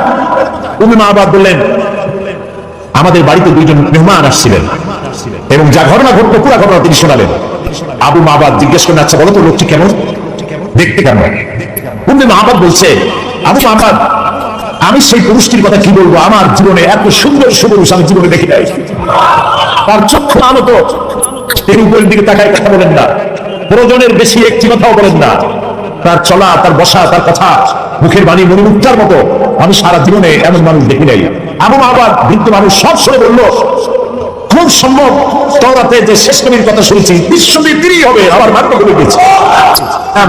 একজন মৌলভী সাহেব দাওয়াত দিয়েছে, তার বাপ মারা গেছে, মিলাদ শরীফ পড়াবার জন্য। মিলাদ শরীফ পড়িয়া আমার বাপের নামে একটু সবেসানি করে দিন। তুমি মিলাদ শরীফ পড়ে তারপরে মোনাজাত করছে, আল্লাহ তাআলা যা বললাম, আদম আলাইহিস সালাম, নূহ আলাইহিস সালাম, ইব্রাহিম আলাইহিস সালাম, মুসা আলাইহিস সালাম করতে করতে নবী সাল্লাল্লাহু আলাইহি ওয়াসাল্লাম, তারপর সাহাবী, তারপর তাবিঈন, তারপর ওলামা মুতাকাদ্দিমিন, মুতাআখিরিন, এরপর মুমিন মুমিনাত সব দিয়া, এরপর আল্লাহ এই কোরআন শরীফ যে পড়াইলো তার বাপের আকল দিয়ে দিল।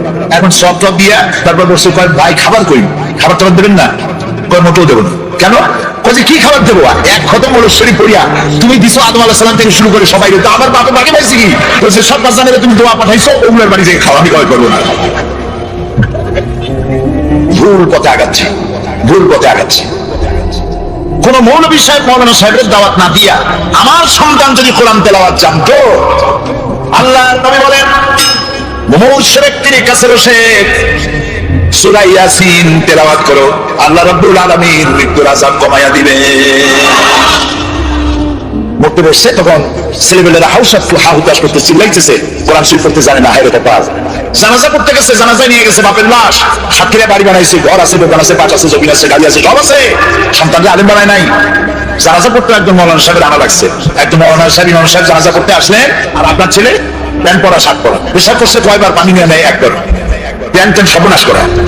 ওই অবস্থায় দাঁড়ায় গেছে ইমামের পেছনে, আল্লাহু আকবার, বাপের কপালে যা আছে হোক। কথা কি আমি খারাপ বললাম না ঠিক বলছি? এখন যদি আপনার ছেলেটা আলেম হইতো, ওই ছেলেটা যদি বাপের লাশ সামনে নিয়ে জানাজা পড়াইতো, তাহলে তার চোখ দিয়ে পানি বেড়াই যেত। আপনি যদি আমারে বলেন, হুজুর আমার মা মারা গেছে, আপনি একটু আমার মায়ের জন্য কাঁদে কেঁদে দোয়া করেন, আমি দোয়া করতে পারবো, কিন্তু আমি কি কাঁদতে পারবো? বলেন কাঁদতে পারবো? আরে মা মরছে আপনার, আমি কাঁদবো কোন দুঃখে? এটা তো স্বাভাবিক কথা।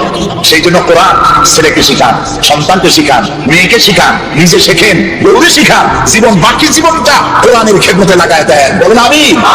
আল্লাহ যেন কবুল করেন, বলেন আমিন। এই কোরআন নাজিল হলো, রাসূলুল্লাহ মুখস্থ করতেছেন, এখন মুখস্থ করতে গিয়ে তাড়াহুড়ো করতেছেন যাতে একটা যে জগৎ ভুল না হয়। আল্লাহ রাব্বুল আলামিন বলেন, লা তুহাররিক বিহি লিসানাকা লিতাআজালা বিহি। ও নবী, কোরআনকে মুখস্থ করার জন্য আপনার জিহ্বা এত নাড়াচাড়া করার প্রয়োজন নাই। আমার জিবরাইল যখন কোরআন শরীফ তেলাওয়াত করবে আপনার সামনে, জিবরাইলের সাথে মাত্র একবার উচ্চারণ করবেন আপনি, আপনার সিনার ভিতরে গোটা কোরআন শরীফ মুখস্থ করায় দেওয়ার মালিক আমি আল্লাহ। আপনাকে মুখস্থ করাবো, আপনাকে তেলাওয়াত করাবো, সুবহানাল্লাহ। আপনাকে তেলাওয়াত করবো, আপনি তেলাওয়াত করতে পারবেন, আপনি মানুষকে বুঝাইতে পারবেন। সুবহানাল্লাহ ওয়া বিহামদিহি। কোরআন নাজিল হলো, কোরআন দিয়ে নবী করিম সাল্লাল্লাহু আলাইহি ওয়াসাল্লাম একটা বিরাট বিশাল বিপ্লব করে ফেললেন। একটা কিতাব, একটা বিপ্লব, একটা রিভলিউশন, একটা ইনকিলাব, একটা বিশাল পরিবর্তন। যারা ছিল চোর, যারা ছিল ডাকাত, তারা হয়ে গেল মানুষের সম্পদের পাহারাদার। জাতির জ্বালায় মেয়ে লোকেরা রাস্তা দিয়ে হাঁটতে পারতো না, তারা হয়ে গেল নারীর সতীত্ব আর সম্ভ্রমের সংরক্ষণকারী। বানায় বললাম না ইতিহাস, ইতিহাস। সুবহানাল্লাহ। মারপিট করে ইসলাম আসে নাই, বোমাবাজি করে ইসলাম আসে নাই। আল্লাহ তাআলা তার রাসূলকে বলেছেন, ইন্নামা আনতা মুযাক্কিরুন লাস্তা আলাইহিম বিমুসাইতির। হে নবী, আপনাকে পাঠাইছি আমি উপদেশক করে, আমি আপনাকে দারোগা করে পাঠাই নাই। মানুষ পিটাইয়া হিদায়াত করার কোনো প্রয়োজন নাই, শুধু মানুষকে বুঝান, যার কিসমতে আছে হিদায়াত হবে। আল্লাহ সব থেকে গণতন্ত্রের মূল্য দিচ্ছে বেশি। সুবহানাল্লাহ। গণতন্ত্রের মূল্য মানে, তার মানে হচ্ছে মানুষকে আল্লাহ অধিকার দিয়েছেন। মানুষ তো সূর্য না, চন্দ্র না, গাধাও না, ঘোড়াও না। মানুষ কি? তাও কইতে পারলেন না। মানুষ হলো মানুষ। আর সব থেকে সম্মান দেওয়া হয়েছে কারে? ওয়ালাকাদ কাররামনা বানি আদম। আল্লাহ তাআলা বলেন, আদম সন্তানকে আমি সব থেকে বেশি সম্মান দিয়েছি। সব থেকে বেশি সম্মান তোমাদের। তুমি কি লক্ষ্য করছো তোমার যত আমি দেই, এই খাবারগুলো কত যত্ন করে দিছি? আপনার বাড়ি ডিসি সাহেব, এসপি সাহেব, এমপি সাহেব আপনার বাড়ি যদি মেহমান হয়, আপনি খোলা খাবার দেন? খাবারগুলো কি করে আনেন? ডেকে নিয়ে আসেন না? ডেকে নিয়ে আসেন। তো কি ডিসি আর এসপি আজ এসে কাল নাই, তাই না? এমপিগণ মন্ত্রীগণ আজ আছে কাল নাই, সত্যি না? এই বান্দাগুলি আছে এবং থাকবে, আসতে থাকবে। আল্লাহ তাআলা বলছেন, আমি আদম সন্তানকে সম্মান দিয়েছি। সম্মান শুধু এক জায়গায় না, বহু জায়গায়। যত খাবার দিলেন, খাবারগুলো সব প্যাকেট করে দিয়েছেন। কলা দিছেন, প্যাকেট করে দিছেন। আম দিছেন, কভার দিয়ে দিছেন। আনারস দিছেন, কাঁঠাল দিছেন। যত খাবার দিছে আপনি তাকায় দেখেন, সমস্ত খাবারের উপরে কভার দিয়ে পেঁচায় খাবারগুলি দিছে। বান্দা এগুলি খা আর জমের মতন আবাদানি কর, নাকি? আমরা তো তাই করতেছি। আরে বাবা, যিনি করলেন মেহেরবানি, আর আমরা করলাম না পারবানি। তো আল্লাহ তাআলা আদম সন্তানকে সম্মান দিয়ে আল্লাহ তাআলা বলছেন, ওয়াকুলিল হাক্কু মির রাব্বিকুম। তোমার নবী আপনি বলুন যে প্রভুর পক্ষ থেকে, তোমার রবের পক্ষ থেকে এ কথাকে স্পষ্ট করে বলা হলো, আমান শাহ ফালিউমিন ওয়া মান শাহ ফালিয়াকফুর। রবের পক্ষ থেকে চূড়ান্ত ঘোষণা এসে যাওয়ার পর তুমি ইচ্ছে করলে আল্লাহর উপরে ঈমান আনতেও পারো, ইচ্ছে করলে বাগাওয়াত, বিদ্রোহ, অস্বীকারও করতে পারো। এই ইখতিয়ার তোমার আছে। তোমাকে সূর্যের মতো বাধ্য করিনি প্রতিদিন পূর্ব দিগন্ত থেকে উদিত হয়ে পশ্চিম দিগন্ত অস্তমিত হবে, তুমি বাধ্য নও। জোয়ারের পানি একদিকে যাবে, ভাটির সময় আর একদিকে যাবে, তুমি বাধ্য নও। তুমি মানুষ, তোমাকে সব থেকে বেশি মর্যাদা দিয়েছি, অধিকার দিছি। তুমি আমার সবকিছু দেখো, দেখার পরে যদি পছন্দ হয়, ভালো লাগে, আমার উপর ঈমান আনো, আর পছন্দ না হইলে ঈমান আনো না। কিন্তু একটা সময় আছে যে সময় তোমাকে এই সবকিছুর জবাব আল্লাহর কাছে দিতে হবে। সুবহানাল্লাহ। কোরআন হচ্ছে সেই কিতাব যা দিয়ে মানুষকে আল্লাহ তাআলা বুঝাইছে। এখন আমাদের ইয়াং জেনারেশন, নতুন প্রজন্ম যারা ডিজিটাল বোঝে খুব ভালো, নতুন প্রজন্ম কম্পিউটার বোঝে, ডিজিটাল বোঝে, অ্যানালগ বোঝে, সব বোঝে। ওই যুবকেরা লেখাপড়া সঠিক পদ্ধতিতে না হওয়ার কারণে, আমি যুবকদের দোষ দিচ্ছি না, দোষ হচ্ছে সিস্টেম অফ এডুকেশন, শিক্ষা পদ্ধতির দোষের কারণে নতুন জেনারেশন তারা বুঝতেছে কোরআন হচ্ছে 1400 বছর আগের পুরানা, আর বিজ্ঞান হচ্ছে নতুন। বিজ্ঞান হচ্ছে কোরআনের চাইতে শ্রেষ্ঠ। বিজ্ঞান সবকিছু দিয়েছে, কোরআন তো কিছুই দেয় নাই। এই চিন্তা করতেছে যুবকেরা, ওরা বুঝে না সেই জন্য। কিন্তু আজ থেকে 1400 বছর আগে এই কোরআন নাজিল হয়েছে। বর্তমান বিজ্ঞান পরিশ্রম করে, মেধা খরচ করে, তারপরে অর্থ খরচ করে যে সব বিষয় এখন আবিষ্কার করছে, এ সব কিছু আল্লাহ রাব্বুল আলামিন 1400 বছর আগে এ কোরআনে বলে রেখেছে। গত সেপ্টেম্বর মাসের 12 তারিখ, রমজান মাস, আরব আমিরাতের উপরাষ্ট্রপতি, প্রধানমন্ত্রী, দুবাইয়ের শাসক মোহাম্মদ বিন রাশেদ আল মাকতুম আমাকে দাওয়াত দিয়েছিলেন। পৃথিবীর 72টি দেশ ইন্টারন্যাশনাল কোরআন অ্যাওয়ার্ড, এই অনুষ্ঠানে 72টি দেশের স্কলারদেরকে তিনি দাওয়াত দিয়েছেন। 72টি দেশ অংশগ্রহণ করেছে। সেখানে আমার মতো একটা ভালো সেরা লোককে তিনি প্রধান অতিথি করেছেন। সেখানে আমার বক্তব্যের বিষয় ছিল the scientific miracles in the holy Quran, কোরআনের বিজ্ঞানময় মজেজা। এরপর আমাকে বক্তব্য রাখতে হবে, সময় 2 ঘন্টা। 2 ঘন্টা বক্তব্য রাখার জন্য আমি প্রস্তুতি নিতে চাইলাম। কোরআন থেকে বিজ্ঞানের, কোরআন দিয়ে বক্তৃতা করতে হবে, তো আমি বক্তৃতা নিতে হবে কোরআন দিয়ে। কোরআন তো ওয়াজের সবচেয়ে বড় কিতাব, আমরা বুঝি না, সেই জন্য কিসসা কাহিনী ছাড়া ওয়াজই হয় না। একদিন নবী মুস্তাফায় রাস্তা দিয়ে হাইটে যায়, হরিণ একটা বাধা ছিল গাছেরই তলায়, পরে সাল্লাল্লাহ, কোন জায়গায় পাইছে আল্লাহ জানেন, এগুলো কোথাও নাই, আন্দাজে বানায় নিয়েছে। কিসসা কাহিনী নবীর নামে, সাহাবীর নামে মিথ্যা কথা বলে মানুষ কান্দায়। কথা বুঝতে পেরেছেন?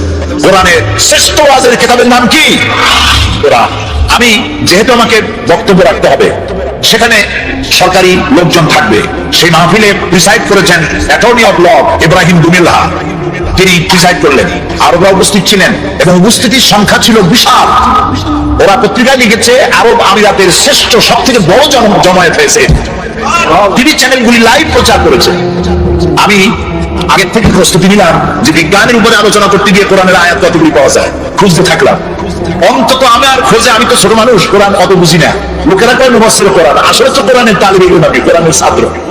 খুঁজতে খুঁজতে পেলাম বিজ্ঞানের সমর্থক, বিজ্ঞানের তথ্যসূত্র পাওয়া যায় এমন আয়াতের সংখ্যা অন্তত 1000-এর কাছে চলে যাবে। এই যে চাঁদ, পূর্ণিমার দিন আমরা চাঁদ দেখি, পূর্ণিমার রাতে চাঁদ দেখেন না? এই চাঁদ আলো দেয়। আজ থেকে 100 বছর আগে মানুষের ধারণা ছিল চাঁদ নিজেই আলো দেয়। আর ছোটবেলায় দাদা, নানা, নানি তারা বলতো, দাদু মনে বুঝছো? বলে কি? ওই যে চাঁদে কালো কালো দেখা যায়, ওটা কি জানো? বলতাম না, জানি না তো। ওটা হলো একটা গাছ। সুবহানাল্লাহ, চাঁদের মধ্যে গাছ। ছোটবেলায় চিন্তা করতাম, শুধু গাছ না, ওখানে একটা বুড়ি আছে সুতা কাটে।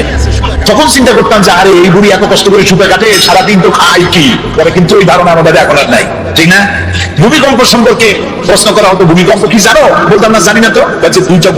একটা গরুর 2টা শিঙের পৃথিবী, শিং যখন ব্যথা করে তখন এক শিং থেকে আরেক শিং যখন পাল্টায় তখন পৃথিবী কাটে ওঠে। চিন্তা করতাম, ওরে বাবা, গরুটা কত বড়, শিংটা কত মোটা। এখন কি তাই বিশ্বাস করি? আজ থেকে 100 বছর আগে ছিল চাঁদ নিজে আলো দেয়। কিন্তু পরবর্তী সময় বিজ্ঞানীরা আবিষ্কার করলো যে না, চাঁদ আলো যেটা দেয় ওটা ধার করা আলো, ওর নিজের আলো নাই। এ কথা বিজ্ঞান আবিষ্কার করলো, এই অনেক বছর হলো। কিন্তু বিজ্ঞান জানলো 100 বছর আগে, আর তার 1300 বছর আগে জেনেছেন মুহাম্মদ রাসূলুল্লাহ সাল্লাল্লাহু আলাইহি ওয়াসাল্লাম। এই কোরআনে সূর্যকে বলা হয়েছে শামসুন।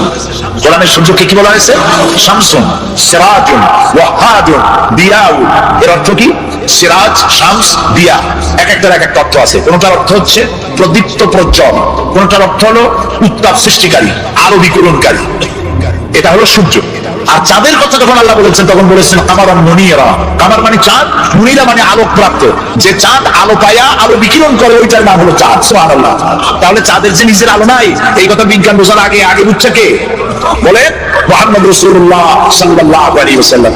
বিজ্ঞানীরা মনে করেছিল, এটা অনেকে বলে, যুবকরা বলে, সুশীলরা বলে, সুশীল বুদ্ধিজীবী, বুদ্ধির ছেলা, দেয়ার ইজ নো গড, আল্লাহই নেই। আমি জানি না কত বোতল খাইলে পরে এই কথা বলতে পারে যে আল্লাহ নাই। আরে বেটা, তুই হইছিস কেমনে? এই পৃথিবী এমনি এমনি হয়েছে? এই মাইকটা এমনি এমনি হয়েছে? এই সামান্য ব্রিজটা এমনি এমনি হয়েছে? কেউ তো বানাইছে। তো মাইকটা, সাইকেলটা, জুতাটা সবটা বানাইতে কেউ লাগলো, আর তোমাদের বানাইতে কেউ লাগে নাই, এমনি এমনি হয়েছে। আল্লাহ রহম করুক, বলেন আমিন। তোরা বলে যে there is no God, স্রষ্টা বলতে কেউ নেই। কি হয়েছে? এমনি হয়েছে সব। এরপরে বিজ্ঞানীরা দেখলো যে চাঁদ হলো পৃথিবীর সব থেকে, নবী করিম সাল্লাল্লাহু আলাইহি ওয়াসাল্লামকে বিশ্বাস করতে চায় না, কোরআনকে বিশ্বাস করতে চায় না, বলেছে আমাদের বিজ্ঞানীরা তো চাঁদে গেছে। আরে মুহাম্মদ সাল্লাল্লাহু আলাইহি ওয়াসাল্লাম কতদূর গেছে? উনি তো আর চাঁদে যেতে পারে নাই। কাজে বিজ্ঞানীদের গুরুত্বই বেশি। আমি বলি ভাই, চাঁদ হলো পৃথিবীর সব থেকে নিকটতম উপগ্রহ। চাঁদ হলো পৃথিবীর মাটি থেকে 2,32,000 মাইল দূরে। এটা একটা উপগ্রহ, পৃথিবীর চাইতে ছোট বা বড়। কিন্তু সূর্য হচ্ছে পৃথিবীর মাটি থেকে 9,30,00,000 মাইল দূরে, ঠিক না? আর ওই সূর্যটা পৃথিবী থেকে 13 লক্ষ গুণ বড়। বিজ্ঞানীরা মনে করলো এটাই বুঝি শেষ, কিন্তু না, সেটাই শেষ না। দেখা গেল সূর্যের চাইতে বড় আছে। কি আছে? সূর্যের চাইতে আছে বড় আছে তারকা, গ্যালাক্সি। গ্যালাক্সির ভিতরে এমন এমন তারকা আছে, যে তারকা খুব মন খারাপ, মন খুলে শুনুন, যেই সূর্যটা পৃথিবীর চাইতে 13 লক্ষ গুণ বড়, এরকম 2.5 থেকে 3 কোটি সূর্য খাইয়া হজম করতে পারে এরকম হাজার হাজার অসংখ্য তারকা আল্লাহ তাআলা আকাশে সৃষ্টি করে রেখেছে। বিজ্ঞানীরা মনে করলো এই তারাই তাহলে বড়, কিন্তু পরবর্তী সময় আবিষ্কার হলো না, তারাই বড় না, ওর থেকে বড় আছে। ওর থেকে বড় কি? ওর থেকে বড় হলো ব্ল্যাক হোল। ব্ল্যাক হোল হচ্ছে অন্ধকার কূপ। এই অন্ধকার কূপটা এত বড় কূপ যে তারায় 2.5 থেকে 3 কোটি সূর্য খাইয়া হজম করতে পারে। সেই তারা ঘুরতে ঘুরতে যদি ব্ল্যাক হোলের রেঞ্জের মধ্যে এসে যায়, তাহলে এই ব্ল্যাক হোল আপনি যেমন চকলেট চুষে শেষ করে ফেলেন, তার থেকে দ্রুত সময়ের ভেতরে ওই তারা চুষে শেষ করে ফেলে দেয়। এই কথা বিজ্ঞান জানলো সেদিন। আর আল্লাহ রাব্বুল আলামিন বিজ্ঞান জানার 1300 বছর আগে আল্লাহ রাব্বুল আলামিন বলছেন ফালা তুকসিমু বিন নুজুম। সেই তারকাসমূহের শপথ, সেই তারকাসমূহের শপথ করি, সেই তারকাসমূহ নিবন্ধিত হয় যেখানে। ফালা উকসিমু বিমাওয়াকিন নুজুম, তারকাসমূহ নিবন্ধিত হয় যে জায়গায়, সেই জায়গার শপথ করি। তো তারকাসমূহ নিবন্ধিত হয় কোথায়? ব্ল্যাক হোলের মধ্যে। সেই কথা আল্লাহ তাআলা 1400 বছর আগে বলে রেখেছেন কোরআন শরীফে। এই যে আপনার আমার একটা শরীর, একটা বডি আছে না? কেমনে হয়েছে এই বডিটা? আল্লাহ রাব্বুল আলামিন বলেন, এই কোরআনের মধ্যে বলেছেন ইন্না খালাকনাকুম মিন তুরাবিন সুম্মা মিন নুতফাতিন সুম্মা মিন আলাকাতিন সুম্মা মিন মুদগা। তোমাকে মাটি, নিষ্প্রাণ মাটি দিয়ে সৃষ্টি করা হয়েছে, এর থেকে মুক্তা হয়েছে, মায়ের পেটে চলে গিয়েছে। এখন বিজ্ঞানীরা, ভ্রূণতত্ত্ববিদরা বলেন, ভ্রূণতত্ত্ববিদ তারা বলেন ভ্রূণ থাকে মায়ের পেটে 3টা পর্দার আড়ালে। এখন বলতেছে, আর কোরআন বলতেছে ফি যুলুমাতিন সালাস, 3টা পর্দার আড়ালে মায়ের পেটে সন্তান থাকে। ফি কারারিন মাকিন, একটা সুরক্ষিত জায়গার ভিতরে আমি তাকে রেখে দেই। আলাকা, সুম্মা মিন মুতফাতিন সুম্মা মিন আলাকা, আলাকা মুআল্লাক থেকে। বিজ্ঞানীরা এখন আবিষ্কার করেছে যেটা মায়ের পেটের মধ্যে যে জরায়ু আছে, বাচ্চা ধরি যেখানে বাচ্চাটা থাকে, ওইখানে আলাকা, এটা ঝুলন্ত অবস্থায় সেটকে থাকে, লাগিয়ে থাকে, মিশে থাকে। ওরা এখন বলতেছে, কিন্তু আল্লাহ বলেছেন 1400 বছর আগে। তারপরে আল্লাহ কি বলছেন? এটাকে আমি গোশতপিণ্ড বানাই, হাকাসাউনাল ইবামা লাহমা, এই গোশতগুলিকে কচি কচি কতগুলি হাড্ডি দিয়া বডি ফরমেশন করে, তারপরে গোশত দেই, তার উপরে লাহাম দেই, চামড়া দেই, এরপরে একটা মানুষের আকৃতি ফি আইয়ি সূরাতিন মা শা রাক্কাবা ইউরাক্কিবু তারকিবান, একটার পরে একটা জোড়া দিয়া আমি তোমাকে তৈরি করেছি। দেখো তো জোড়া কতগুলা, হাতের আঙ্গুল থেকে শুরু করে বাহু পর্যন্ত কয়টা জোড়া। খালি কিনাকিনি করছেন, জোড়া কয়টা কিনে দেখেন ভাই। 6টা জোড়া, আঙ্গুলের মাথা থেকে শুরু করে বাহু পর্যন্ত 6টা জোড়া। এই 6টা জোড়া যদি না থাকতো তাহলে কি হতো? ধরেন একটা জোড়া বাদ দিলাম, কোনোই তো জোড়া নাই, কারো কবজা নাই। কি বলে সাক্ষীরা কি কয়, দরজায় কি লাগায়? কবজা বলেন তো। এখানে কবজা নাই। এখানে যদি কবজাটা না হয় এটা কি হইতো? এটা হাত হইতো না, হইতো লাঠি। ভাত খাইতেন কেমনে? এটা তো ক্লোজ হবে না। ভাত খাবেন কেমনে? খাবারের জন্য 2 হাতের মাথায় 2 জনের বসতে হবে। এ ওরে মুখে দেবে, সে তার মুখে দেবে। তাও আবার আঙ্গুলগুলো ভাত হবে না, জোড়া নাই। কাঁচা চামচের মধ্যে মতো মুখে ভাত ঢুকে দিয়ে নাকের সিধার মধ্যে হাসতেছে। কোরআন বুঝেন নাই, কপাল করেছে। আল্লাহ বলতেছে এমনি এমনি সেজদা দিবি বেটা, সেজদা দিবি যখন বুঝতে পারবি আমি তোরে বাড়াইছি কেমনে। সুবহানাল্লাহ বলেন, সুবহানাল্লাহ। আরে কিছু বানাই দিলাম, তাও বানাই দিলাম বাস করে যেন বসতে পারো। ঠ্যাঙের উপরে ঠ্যাং ফেলে ঠ্যাং ঝুলাও, কিন্তু বানাইছি কি কায়দা করে সেটা দেখো নাই। ঠ্যাঙের উপরে ঠ্যাং দিয়ে আবার তাও না, আবার হাত দিয়ে বসে কপাল পোড়া কোথায় দিলেন।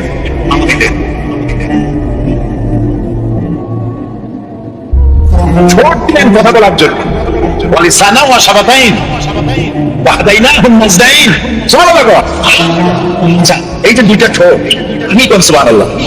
আচ্ছা, এই 2টা ঠোঁট যদি না থাকতো, ঠোঁট দুটো কত সুন্দর, হাসি দিলে এই ঠোঁটেই সৌন্দর্য বাড়ায়। দাঁত ঠোঁট দুটো মিলে হাসির সৌন্দর্য বাড়ায়। বুড়া মানুষের দাঁত নাই, সে যদি হাসে তার হাসি একরকম। জি। আবার দাঁত ভাঙ্গাদের দাঁত নাই, থাক থাক, ওর হাসি একরকম। পুরা দাঁত গুলি আছে, ঠোঁট আছে, এর হাসি আবার আর এক রকম।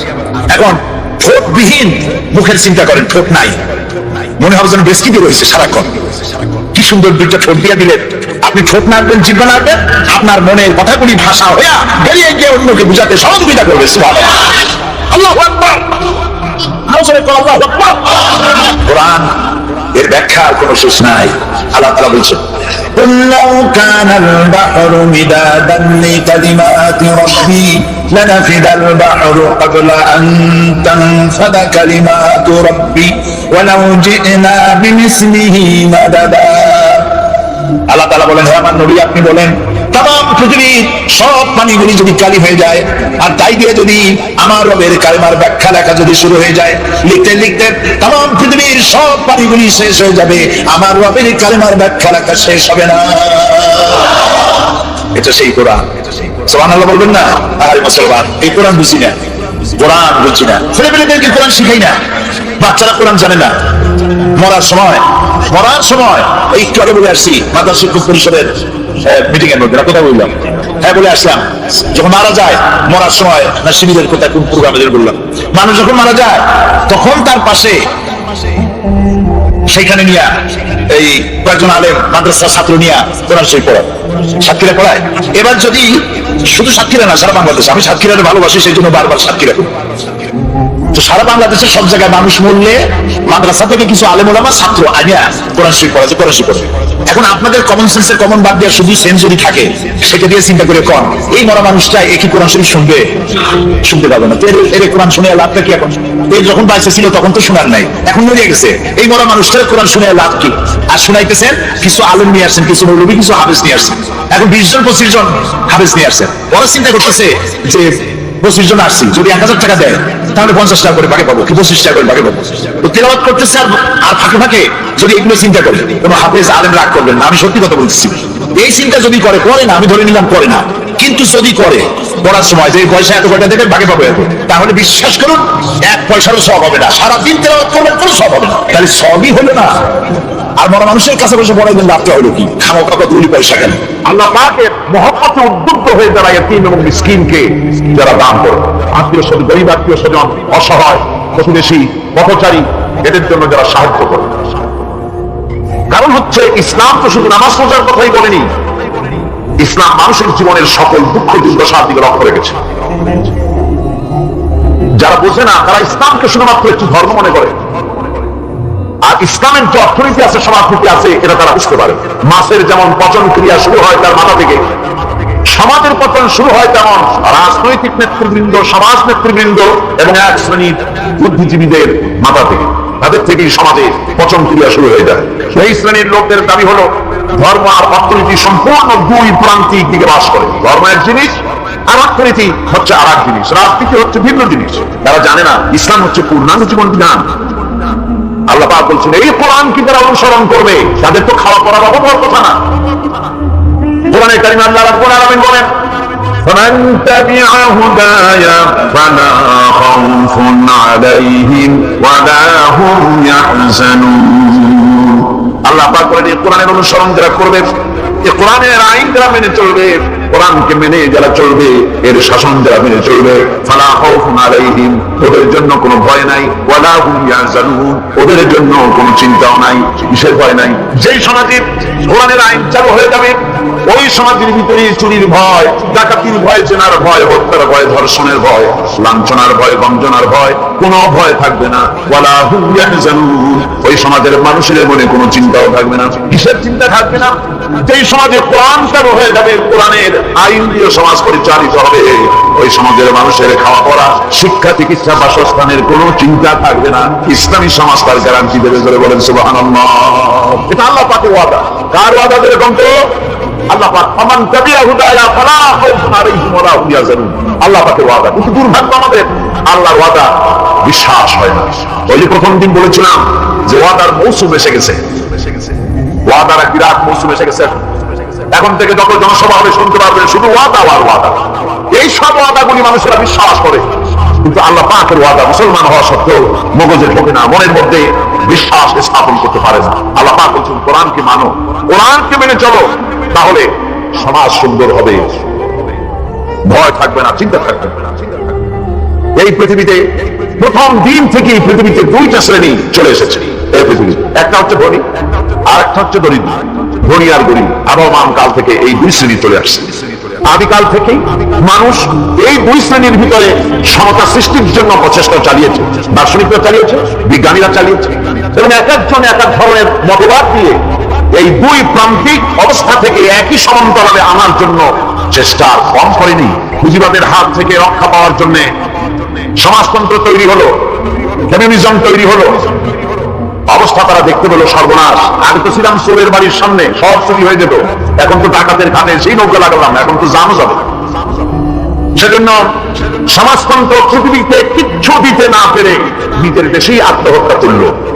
এরপরে আবার বাঁচার জন্য মুক্ত বাজার অর্থনীতির নামে সমাজতন্ত্রীরা আবার সেই পুঁজিবাদের দিকে অগ্রসর হওয়ার চেষ্টা চালাচ্ছে। পৃথিবী সাক্ষী, দুনিয়া সাক্ষী, মানুষের তৈরি করা মতবাদ দিয়া পৃথিবীতে কোথাও স্থায়ী কোনো শান্তি আসে নাই। এ কথাটি কি মিথ্যা না সত্য? এ কথা মিথ্যা না সত্য?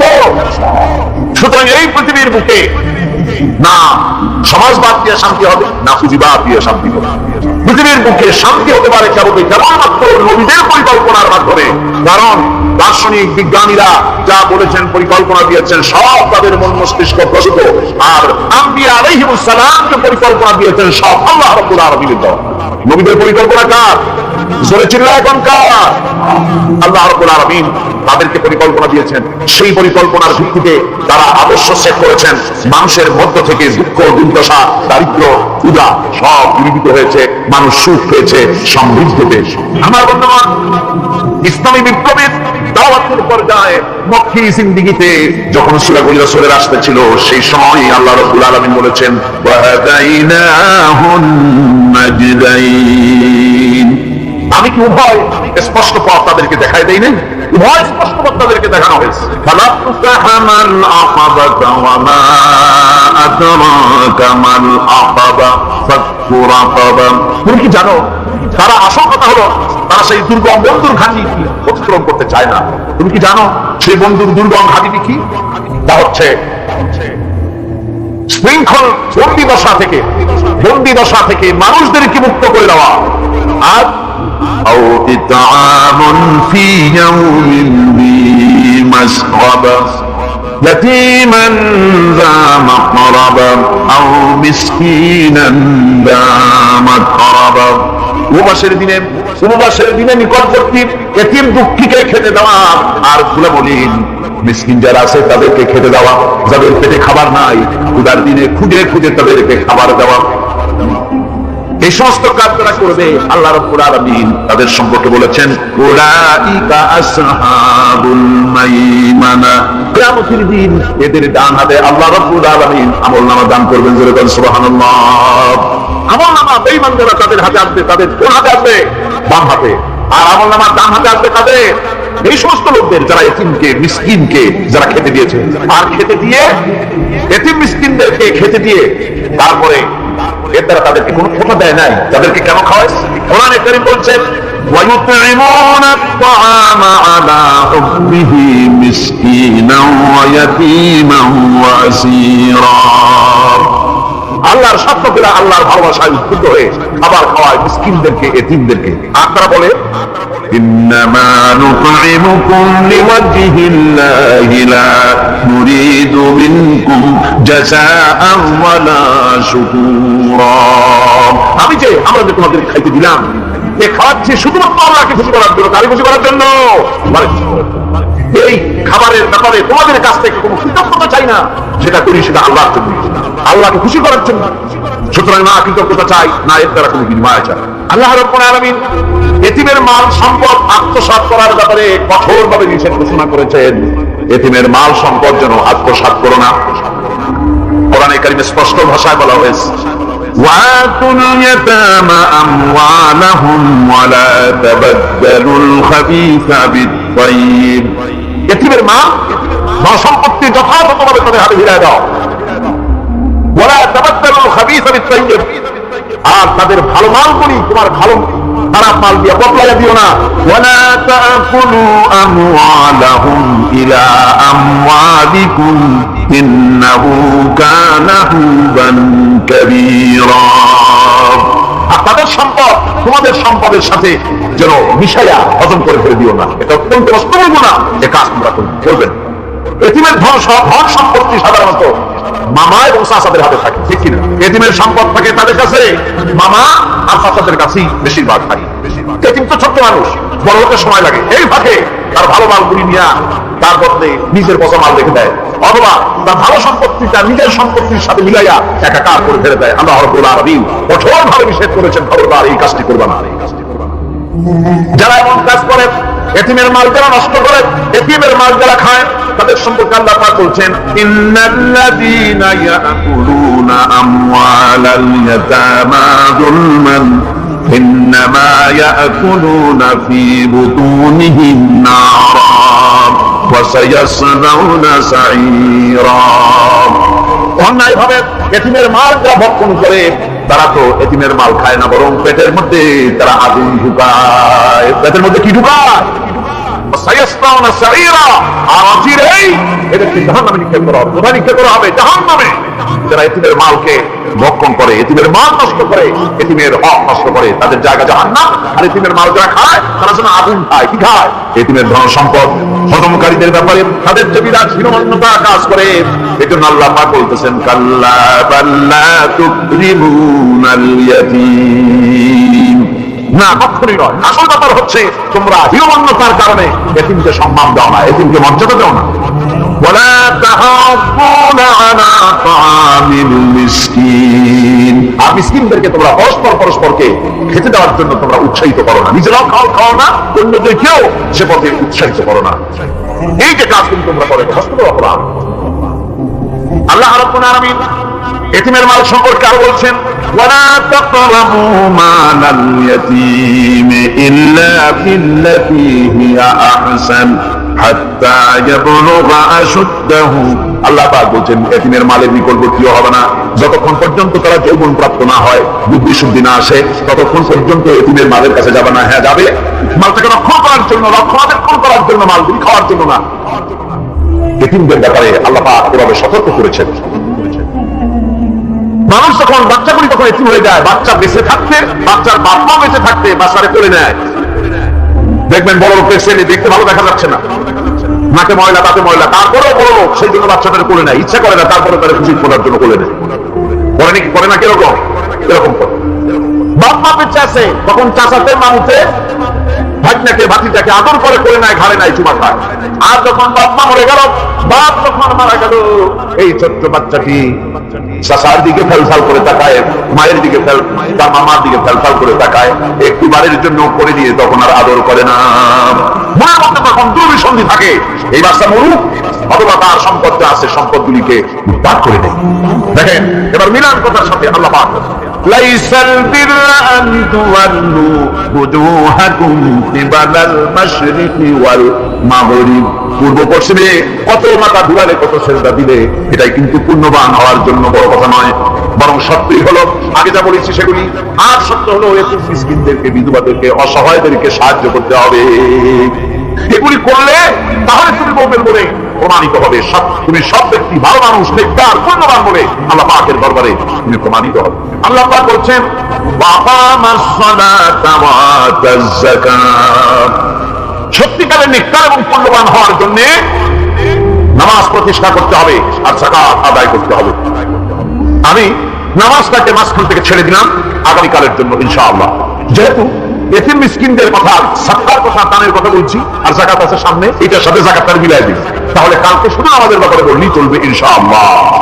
আর নামাজ আর যাকাত এতই গুরুত্বপূর্ণ যেটা ছাড়া ইসলামের ইমারত গড়তেই পারে না, ইসলাম থাকতে পারে না, মুসলমান থাকতে পারে না, শান্তি থাকতে পারে না, স্বাধীনতার গ্যারান্টি হতে পারে না।